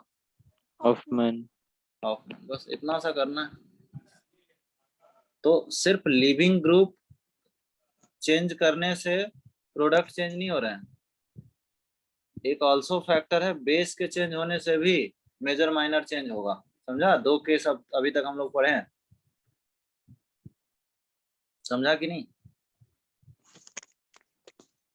समझा सर। पहला पढ़ा नेचर ऑफ लिविंग ग्रुप और दूसरा पढ़ा नेचर ऑफ बेस। अच्छा, तीसरा एक और फैक्टर है, थर्ड फैक्टर है जिसका नाम है, सर एक सेकंड आप थोड़ा ऊपर जा सकते हो क्या? ऊपर तो मैं अभी नहीं जा सकता यार, अभी मुझे और जिंदा रहना है। हाँ, तो मैं क्या कर रहा था, थर्ड केस, रेजोनेंस स्टेबलाइजेशन। तीसरा फैक्टर ये है कि मुझे बताओ, आपके पास कुछ ऐसा क्वेश्चन दिया हुआ है और बेस जो है वही नॉर्मल बेस है, मोस्ट कॉमन अल्कोहलिक, तुम लोग का फेवरेट अल्कोहलिक KOH बेस, यही मोस्ट कॉमन बेस है, बहुत ज्यादा यूज होगा। E2 रिएक्शन में यही सारे दिखे। अब मुझे बताओ प्रोडक्ट क्या बनेगा?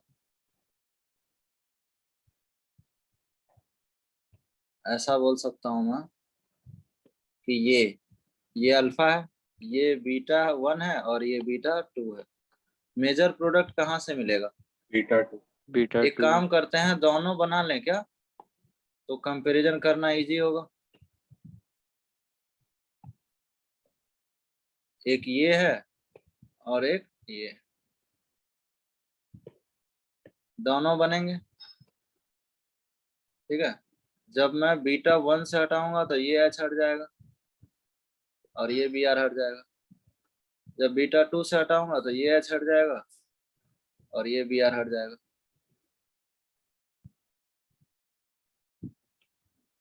देखो, एक बार यहाँ डबल बॉन्ड बना और एक बार यहाँ डबल बॉन्ड बना, एक ये प्रोडक्ट बना A वाला और एक B वाला बना। अब इसमें से मेजर माइनर पता करना है।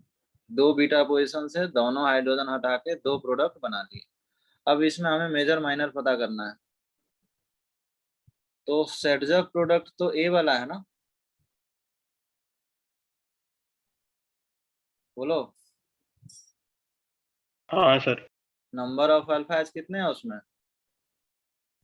6 सॉरी 8 8 अल्फा एच है। देखो अल्फा एच कैसे काउंट करते हैं ये मैं बताना नहीं चाहता, क्योंकि समझ रहे हो आपका अपमान हो जाएगा।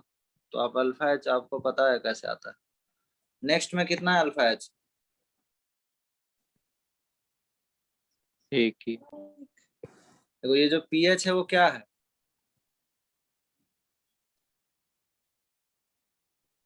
फिनाइल। तो मैं इसका फिनाइल अगर बना लिया तब तो अल्फा एच काउंट करने में दिक्कत नहीं होगा ना? अब बता दो अल्फा एच कितना है यहाँ पे? एक ऑफमैन ही। प्रोडक्ट होगा ना ये, एक ही अल्फा एच है। ठीक है। तो क्या लगता है अगर ये पीएच नहीं होता तब तो हमेशा सेडजक प्रोडक्ट ही मेजर होता है। अगर यहाँ पीएच नहीं होता है, अगर मैं मान लो CH3 ले लूं उस समय तो ऑब्वियसली वही प्रोडक्ट बनाऊंगा ना, क्योंकि बेस भी नॉर्मल है और लिविंग ग्रुप भी कौन सा है? पुअर लिविंग नहीं है ना, पुअर लिविंग में ही बनता था ना हॉफमैन केस 2। हाँ समझ सर। पा रहे हो कि नहीं? हाँ सर।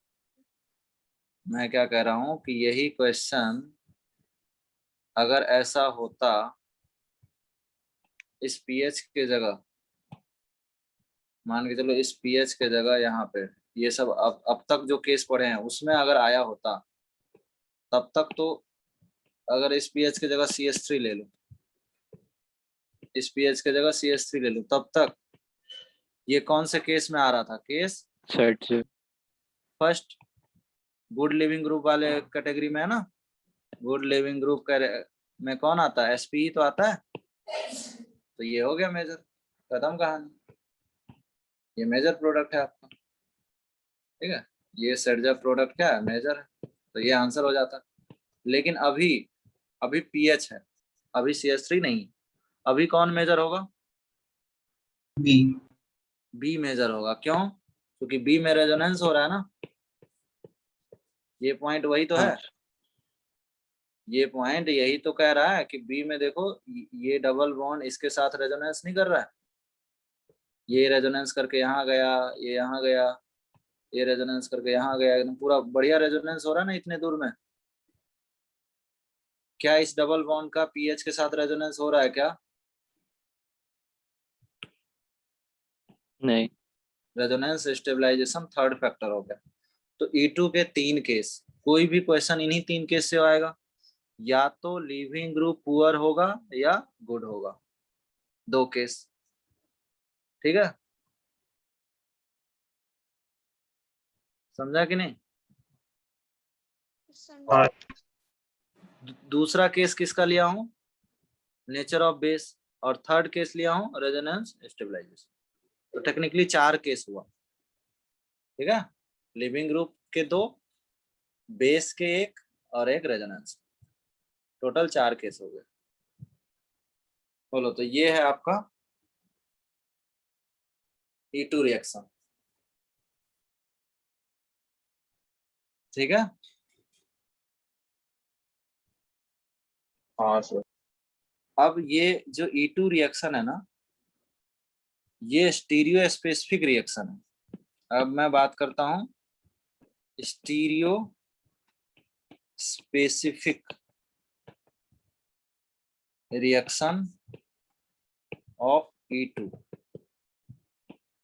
ठीक है। स्टीरियो केमिस्ट्री की बात कर रहे हैं, तो ये जो स्टीरियो स्पेसिफिक रिएक्शन है, ठीक है ना, ऐसा लिखना चाहिए। E2 रिएक्शन जो है आपका एक स्टीरियो स्पेसिफिक रिएक्शन है। इसका मतलब ये हुआ कि जो एलिमिनेशन हो रहा है, ठीक है, लिविंग ग्रुप जिधर होगा, ये जो लिविंग ग्रुप है, चाहे वो पुअर हो या बेटर लिविंग ग्रुप हो, दोनों पोजीशन पे जो बीटा का जो हाइड्रोजन होना चाहिए, ठीक है, that hydrogen should be opposite side, ठीक है, that hydrogen should be opposite side. मतलब E2 जो रिएक्शन है वो एक एलिमिनेशन रिएक्शन है और वो एंटी एलिमिनेशन रिएक्शन है। मतलब elimination anti elimination, anti elimination का मतलब ये हुआ कि H hydrogen and leaving group जो हैलोजन है ज्यादातर केस में, hydrogen and leaving group both are present anti side, ठीक है। अगर ये अबव द प्लेन है, ठीक है, ये अगर अबव द प्लेन है तो ये क्या किधर होना चाहिए, बिलो द प्लेन। जैसे क्वेश्चन के थ्रू समझते हैं, जैसे मान के चलो हमारे पास एक ये सिंपल सा क्वेश्चन हो गया,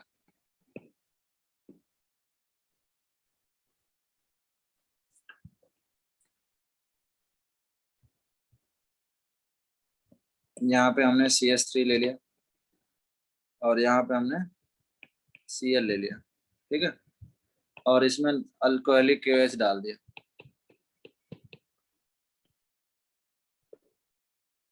तो मुझे बताओ यहाँ जो हाइड्रोजन है वो हाइड्रोजन बिलो द प्लेन है क्या? Yes sir. ठीक है।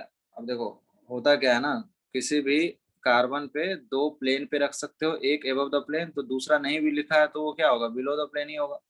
तो हाइड्रोजन नहीं लिखा था, मिथाइल तो लिखा हुआ ना एबव द प्लेन, तो हाइड्रोजन हमारा बिलो द प्लेन होगा। वैसा ही सिमिलरली यहाँ पे हाइड्रोजन किधर होगा, below below the the plane. हमें कौन सा हाइड्रोजन चाहिए था, ये ना, ये वाला ना, एंटी एलिमिनेशन।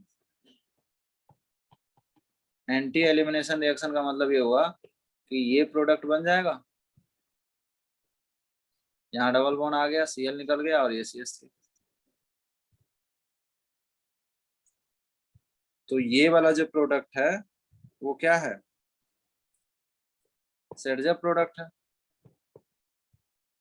सेटजप मेजर हो गया, यहाँ सेटजप भी हो गया और एंटी एलिमिनेशन भी हो गया।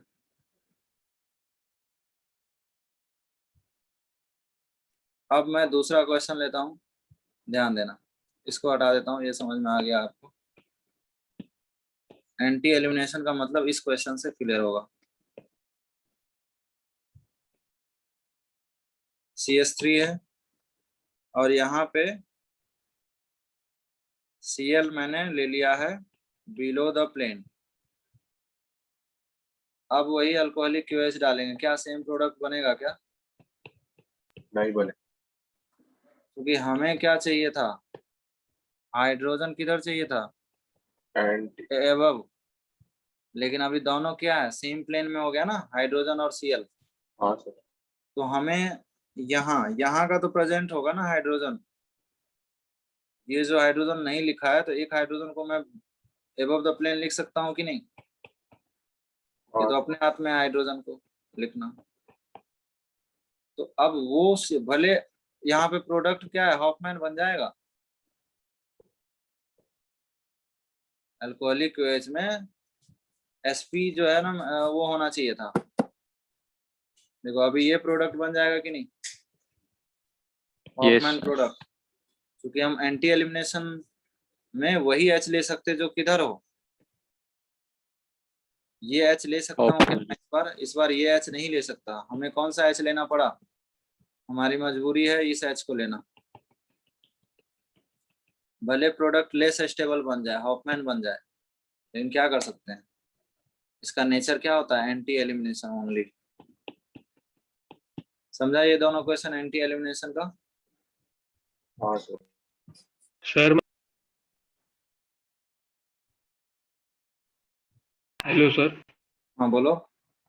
सर मतलब अगर हाइड्रोजन ऊपर हो या फिर बिलो द मतलब अबव द प्लेन हो या फिर बिलो द प्लेन हो, वो बस क्लोरीन अपोजिट होना चाहिए ना, बस वो जहाँ पर भी हो। हाँ, दोनों सेम प्लेन में नहीं होना चाहिए। एंटी एलिमिनेशन मतलब दोनों सेम प्लेन। अच्छा अभी मतलब ऑप्टिकल का कोई बहुत ज्यादा यूज नहीं है, केवल मैं ये बोल रहा हूँ कि एक एबव ऐसा, दोनों ऐसे नहीं होना चाहिए, ठीक है, दोनों इस तरह से नहीं होना चाहिए, ठीक है, और ना ही दोनों ऐसे लाइन पे होना चाहिए, हाँ सर समझ गया। ठीक है, ठीक है। तो ऑप्टिकल अगर नहीं भी हुआ अभी तो इतना तो समझ में आ रहा ना कि डैश लाइन का मतलब बिलो है, और जो सॉलिड लाइन है, जो सॉलिड लाइन है उसका मतलब क्या है, एबव है। ये कन्वेंशन तो आता है ना, हाँ सर हाँ। इसको यूज कर लो।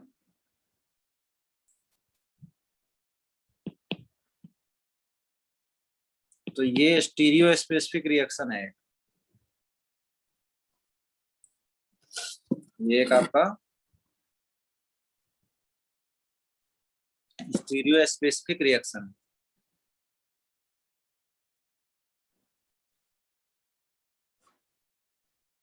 समझ आ रहा है स्टीरियो स्पेसिफिक का मतलब क्या है? हाँ सर। हाँ H और Cl should be opposite side. मैं इसमें बहुत सारे क्वेश्चन करा सकता हूँ, एक क्वेश्चन और कराता हूँ।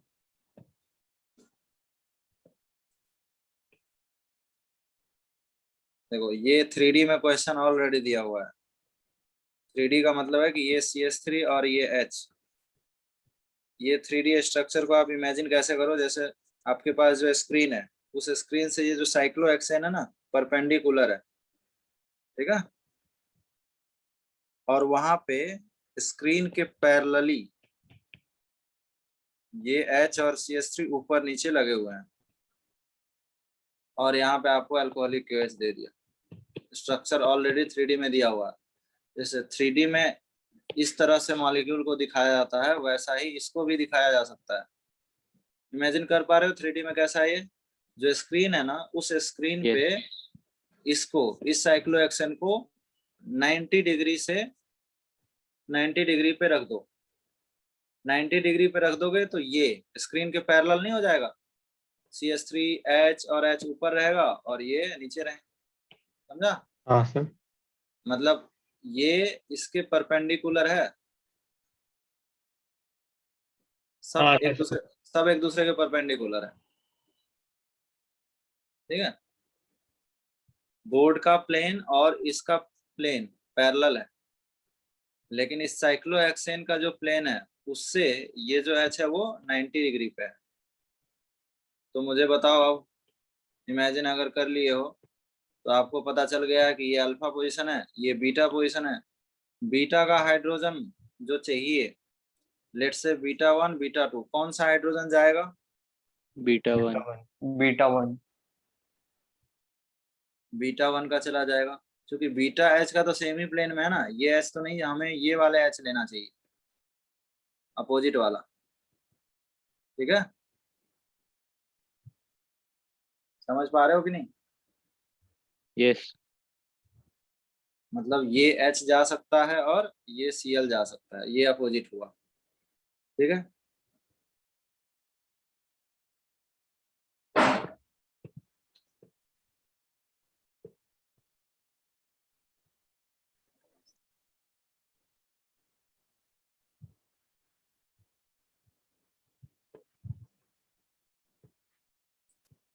एंटी एलिमिनेशन का मतलब समझ आ रहा है? इस HCl3 को कुछ नहीं कर सकते, ठीक है।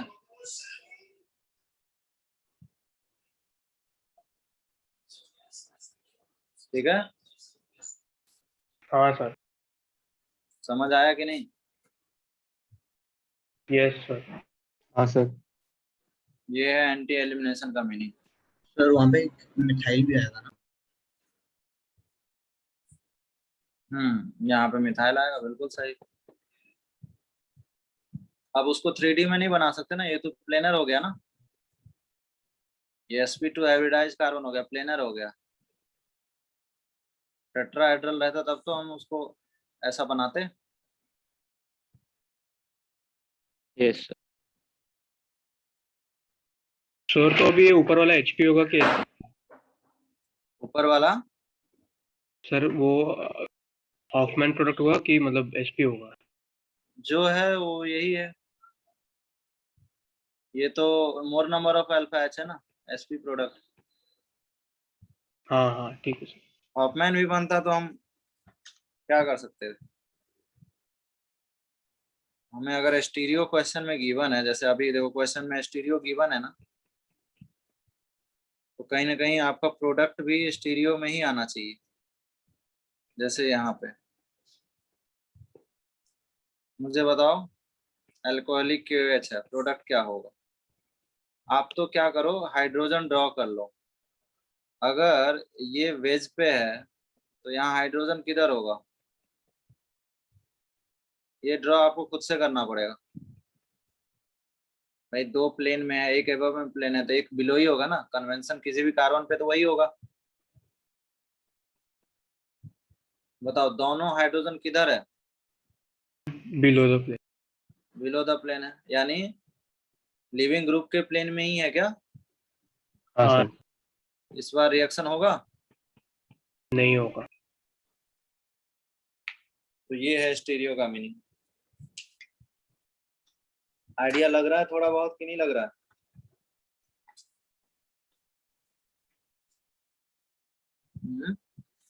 लग रहा है सर।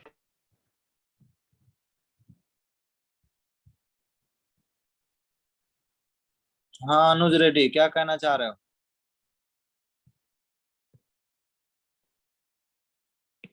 अच्छा एक क्वेश्चन मैं इसमें और कराता हूँ, लास्ट एक क्वेश्चन कराऊंगा और उसको हम लोग कन्फॉर्मर नहीं पढ़े हैं तो डायरेक्ट ट्रिक से कर लेंगे।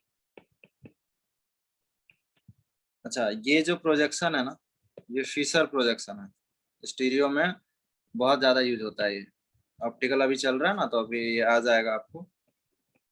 अभी आप इतना समझ लो कि ये क्या है, एक टाइप का 3D प्रोजेक्शन है, इसका नाम है फिशर। फिशर प्रोजेक्शन बोलते हैं इसको। मैंने शायद बताया भी होगा कि ये वर्टिकल लाइन पे जो चीजें होती है वो किधर होती है, Below the below the plane. और हॉरिजॉन्टल लाइन पे जो भी चीजें होती है वो क्या होती है, एबव द प्लेन। और ये इंटरसेक्शन पॉइंट कार्बन जो है ऑन द प्लेन। Plane. ये कन्वेंशन है, ठीक है, ये 3D में लिखा हुआ है।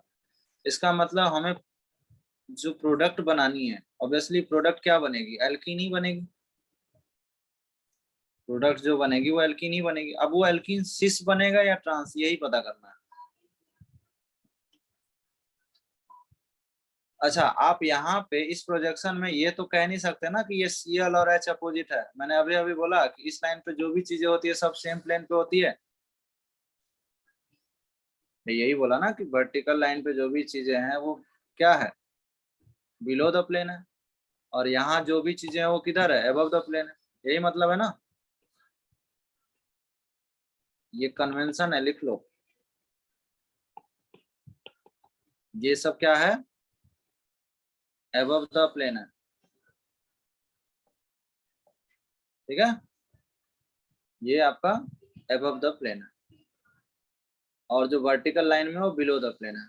तो मुझे बताओ H और Cl 3D में क्या अपोजिट गिवन है क्या, नहीं है। अपोजिट हाँ ये 2D स्ट्रक्चर नहीं है जो आप कह दो कि नहीं सर ये Cl और H अपोजिट दिख रहा है। ये 3D है, 3D में H और Cl, इनफैक्ट दूसरा हाइड्रोजन और CH3, ये चारों किधर है, एबव द प्लेन है। तो इस प्रोजेक्शन में इसको किस में कन्वर्ट करना पड़ेगा, इसको न्यूमान में कन्वर्ट करना पड़ेगा। और वो न्यूमान अभी पढ़े नहीं है, ये पढ़ेंगे हम लोग किसमें, कन्फॉर्मर में। इसको न्यूमान में चेंज करना पड़ेगा, मतलब आइडियली न्यूमान प्रोजेक्शन में इसको चेंज करना पड़ेगा। उस प्रोजेक्शन की खास बात होती है, ठीक है, वो प्रोजेक्शन ऐसा होता है, इस टाइप का, ठीक है। उसमें एंटी चीजें दिख जाती है, जैसे ये A है और ये बी है, ठीक है। तो उसमें हम ए और बी को क्या कह सकते हैं, एंटी पोजीशन। उस पोजीशन की खास बात होती है, तो कहीं ना कहीं इस कंपाउंड को हमें इसमें कन्वर्ट करना पड़ेगा और फिर जाके प्रोडक्ट बनाना पड़ेगा। एक तो वो तरीका है, दूसरा ट्रिक से भी बना सकते हैं। जैसे मैं एक क्वेश्चन और देता हूँ 19 वाला। अभी दोनों में या तो सिस बनेगा या ट्रांस बनेगा, यही बनेगा ना भाई। तीसरा तो कोई अल्किन नहीं होता।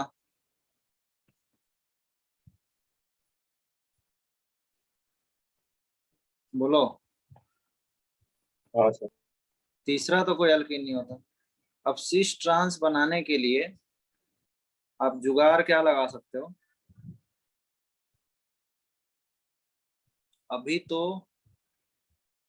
मैं आपको एक और फॉर्म है, क्या नाम है उसका, जैसे ज्योमेट्रिकल में आपने सिस ट्रांस, सीन एंटी और इजेड नाम पढ़ा है ना। हाँ सर, पढ़ा तो। हाँ, तो वैसा ही ऑप्टिकल में भी 2-3 नोमेनक्लेचर होते हैं, ठीक है। जैसे सिस ट्रांस होता है, इजेड होता है और सीन एंटी फॉर्म होते हैं, वैसा ही ऑप्टिकल में भी होता है। ये जो फिशर है ना, इस फिशर में ये जो आपका कंपाउंड है, इसको बोलते हैं, दो सेम ग्रुप सेम साइड होने से इसको बोलते हैं इरिथ्रियोफॉर्म। इरिथ्रियो। और ये देखो, ये दो ग्रुप कौन है, पीएच। ध्यान देना, हॉरिजॉन्टल लाइन में दो ग्रुप जो सेम है उसकी ओरिएंटेशन चेक कर रहे हैं। ये अपोजिट साइड है, इसको बोलते हैं थ्रियो। आगे ऑप्टिकल में आएगा, और आएगा तो वहां भी यही बताऊंगा। अच्छा, याद करने का तरीका क्या है इस नाम को, टी। टी को थोड़ा जूम करोगे तो टी में ये दो एरो ऐसा है, अपोजिट साइड है। अच्छा, ई, इसका पहला क्या है, ई। ई को थोड़ा जूम करो तो ई में सारे एरो किधर आएंगे, सेमी साइड आएंगे ना ई का। तो देखो एच। अच्छा, अगर ई और टी पता चल गया, अगर आप उसमें एंटी एडिशन कराएंगे, ठीक है ना, एक्चुअल में क्या होता है, ये टी है, ठीक है। तो टी में एंटी एडिशन कराएंगे तो जो प्रोडक्ट बनेगा वो क्या बनेगा।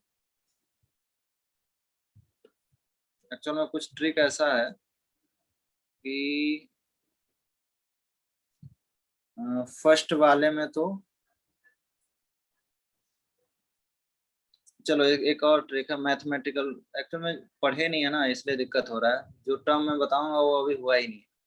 चलो दूसरा तरीका है, इसका मैथमेटिकल फॉर्मूला से बना लेते हैं। जैसे पॉजिटिव नेगेटिव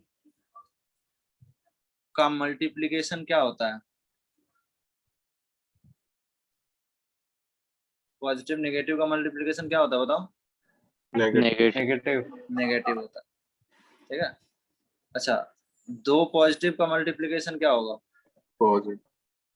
पॉजिटिव होगा। दो नेगेटिव का मल्टीप्लिकेशन क्या होगा, पॉजिटिव। पॉजिटिव। अब ध्यान देना, मैं पॉजिटिव किसको बोल रहा हूँ और नेगेटिव किसको बोल रहा हूँ, वो कन्वेंशन थोड़ा ध्यान रखो। अच्छा, सिस, सिस को मैं पॉजिटिव मान लूं क्या, अगर सिस को पॉजिटिव मान लूंगा तो ट्रांस क्या होगा, नेगेटिव। ऐसा कन्वेंशन मान सकते हैं क्या, हाँ सर। कोई मुश्किल काम नहीं है। एक को देखो, एक को जो मान रहे हो दूसरे को अपोजिट मानना पड़ेगा, इतना ही, ठीक है। तो जो अभी अपना प्रोडक्ट बनने वाला है, जो अपना अभी प्रोडक्ट बनने वाला है, उसमें यही यही प्रोडक्ट बनेगा। देखो ये पॉजिटिव कहाँ आएगा, पॉजिटिव का मतलब सिस है, ये भी पॉजिटिव का मतलब क्या है, सिस है, और ये नेगेटिव का मतलब क्या है, ट्रांस है। हाँ सर। ये तो प्रोडक्ट की बात होगी। अच्छा, जैसा कन्वेंशन आप सिस ट्रांस का माने हो, ठीक है ना, ये सब ट्रिक है। और ये अच्छा, ये ट्रिक कहीं फेल भी नहीं होगा। ये तो एलिमिनेशन रिएक्शन है। एलिमिनेशन रिएक्शन का उल्टा क्या होता है? Addition reaction. एडिशन रिएक्शन में भी अप्लाई कर सकते हैं और एलिमिनेशन, ये दोनों जगह अप्लाई कर सकते हैं। तो मैं क्या बोल रहा था, जिस तरह सिस ट्रांस को आपने माना है उसी तरह से एक और मान लो आप,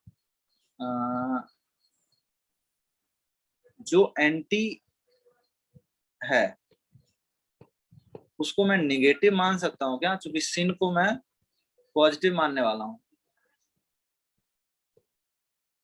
ये जो E2 एलिमिनेशन है, ये कौन सा एलिमिनेशन है? सिन एलिमिनेशन है या एंटी एलिमिनेशन है? Anti anti. तो इस तरह से सीन एलिमिनेशन या सीन एडिशन का भी कोई रिएजेंट होता होगा जो अभी पढ़े नहीं है हम, ठीक है ना। तो सीन या एंटी के लिए मैं ये जो कन्वेंशन माना हूं वो सही है क्या?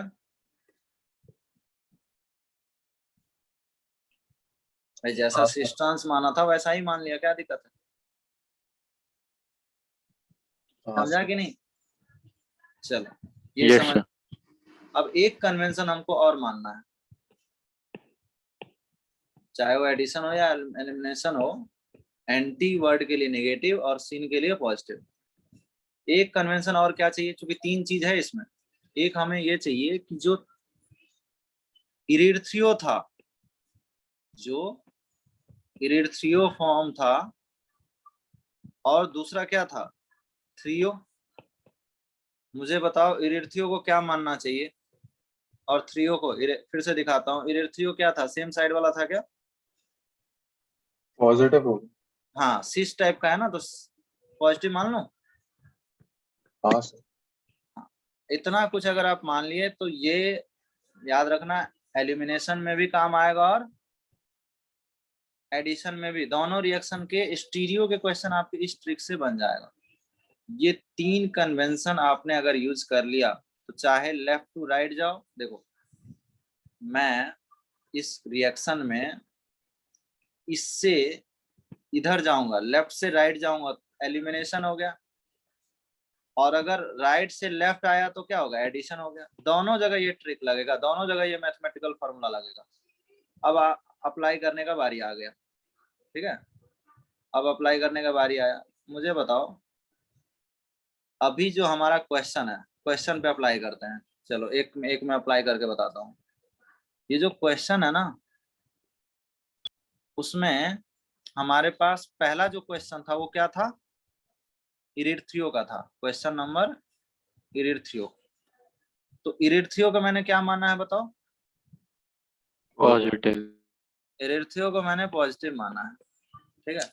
अच्छा, एंटी एलिमिनेशन है ना, ये एंटी एलिमिनेशन को क्या माना है? नेगेटिव। नेगेटिव मान, ठीक है। अच्छा, इसका मल्टीप्लिकेशन क्या होगा? नेगेटिव। तो ट्रांस। सिस आएगा या प्रोडक्ट या ट्रांस? ट्रांस। ट्रांस। हो गया, आंसर आ गया तुम्हें। अब जब मुझे पता है कि ट्रांस आएगा आंसर, तो मैं ऑप्शन में नहीं ढूंढ लूंगा ट्रांस। बोलो। ट्रांस। प्रोडक्ट में मैं ढूंढ सकता हूँ ना।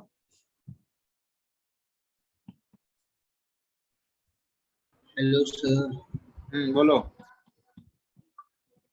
सर मैं डिस्कनेक्ट हो गया था। रिकॉर्डिंग देख लेना, रिकॉर्डिंग देख ठीक। लेना।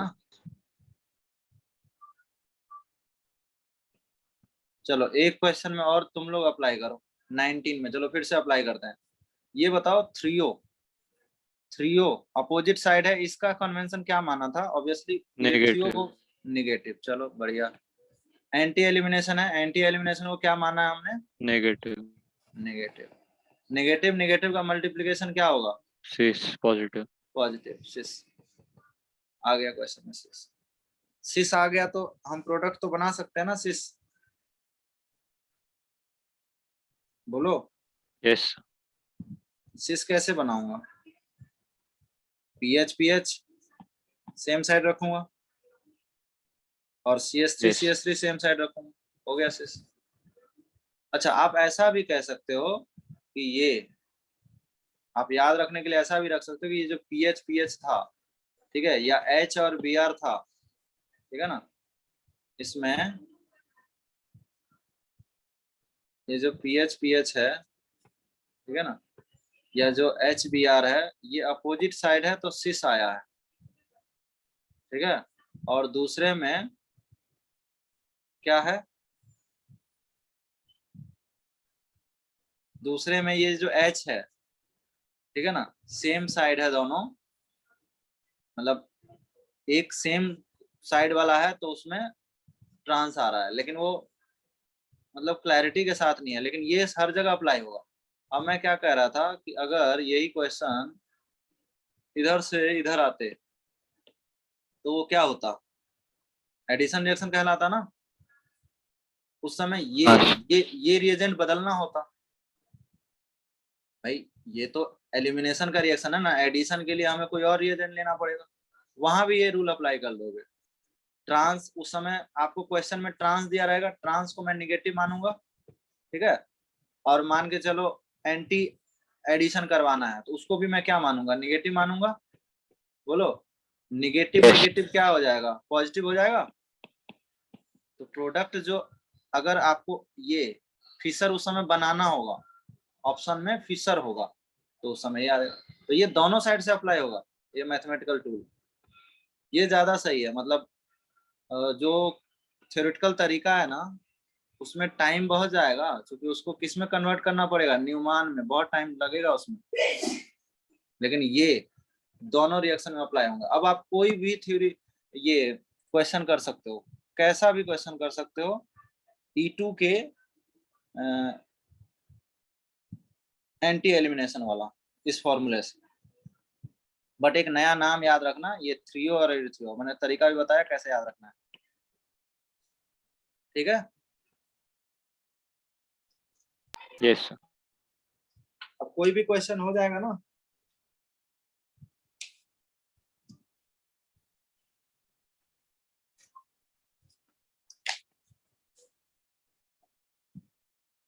बोलो।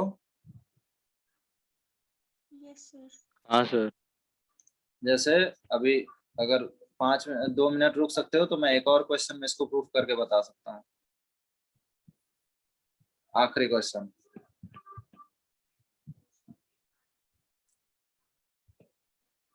ये हर जगह काम करेगा।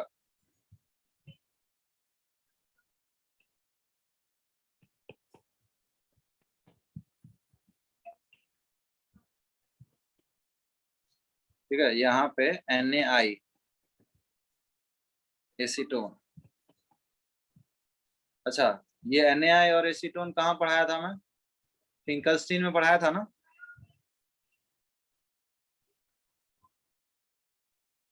हाँ सर।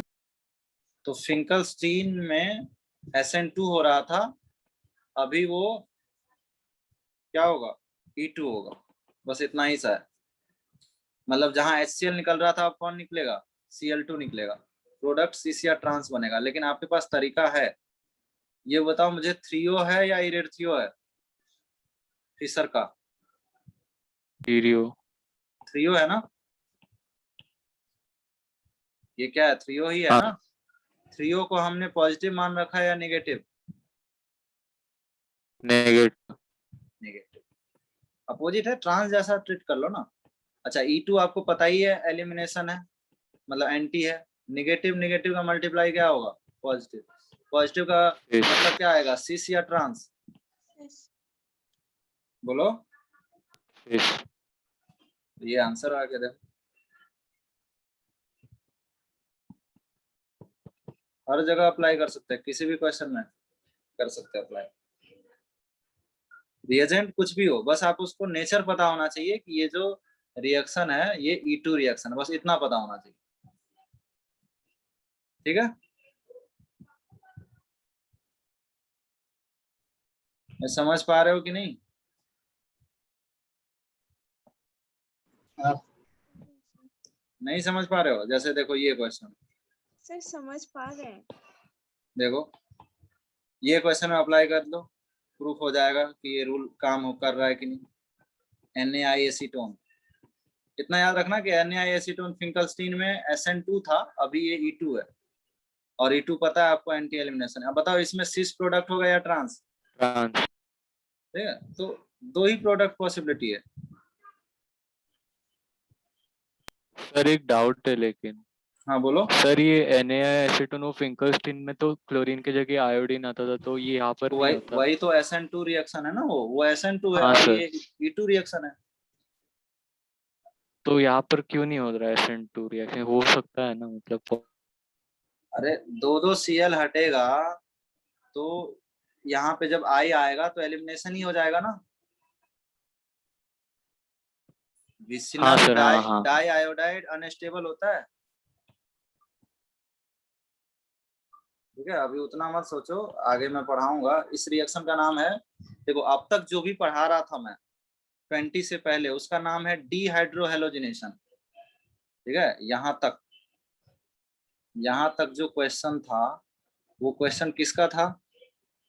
डी हाइड्रोहेलोजिनेशन, मतलब HX रिमूव होता था।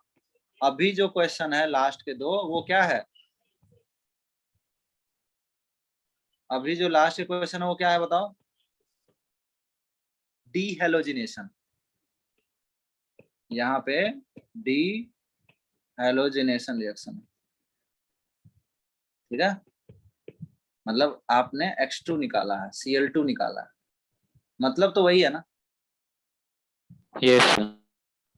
तो बस यही था। ठीक है, तो E2 के नेक्स्ट क्लास में हम लोग E1 पढ़ेंगे। E2 के सारे क्वेश्चन आप बना सकते हो, चाहे वो स्टीरियो वाले ही क्यों ना हो, स्ट्रिक से हर क्वेश्चन बन जाएगा।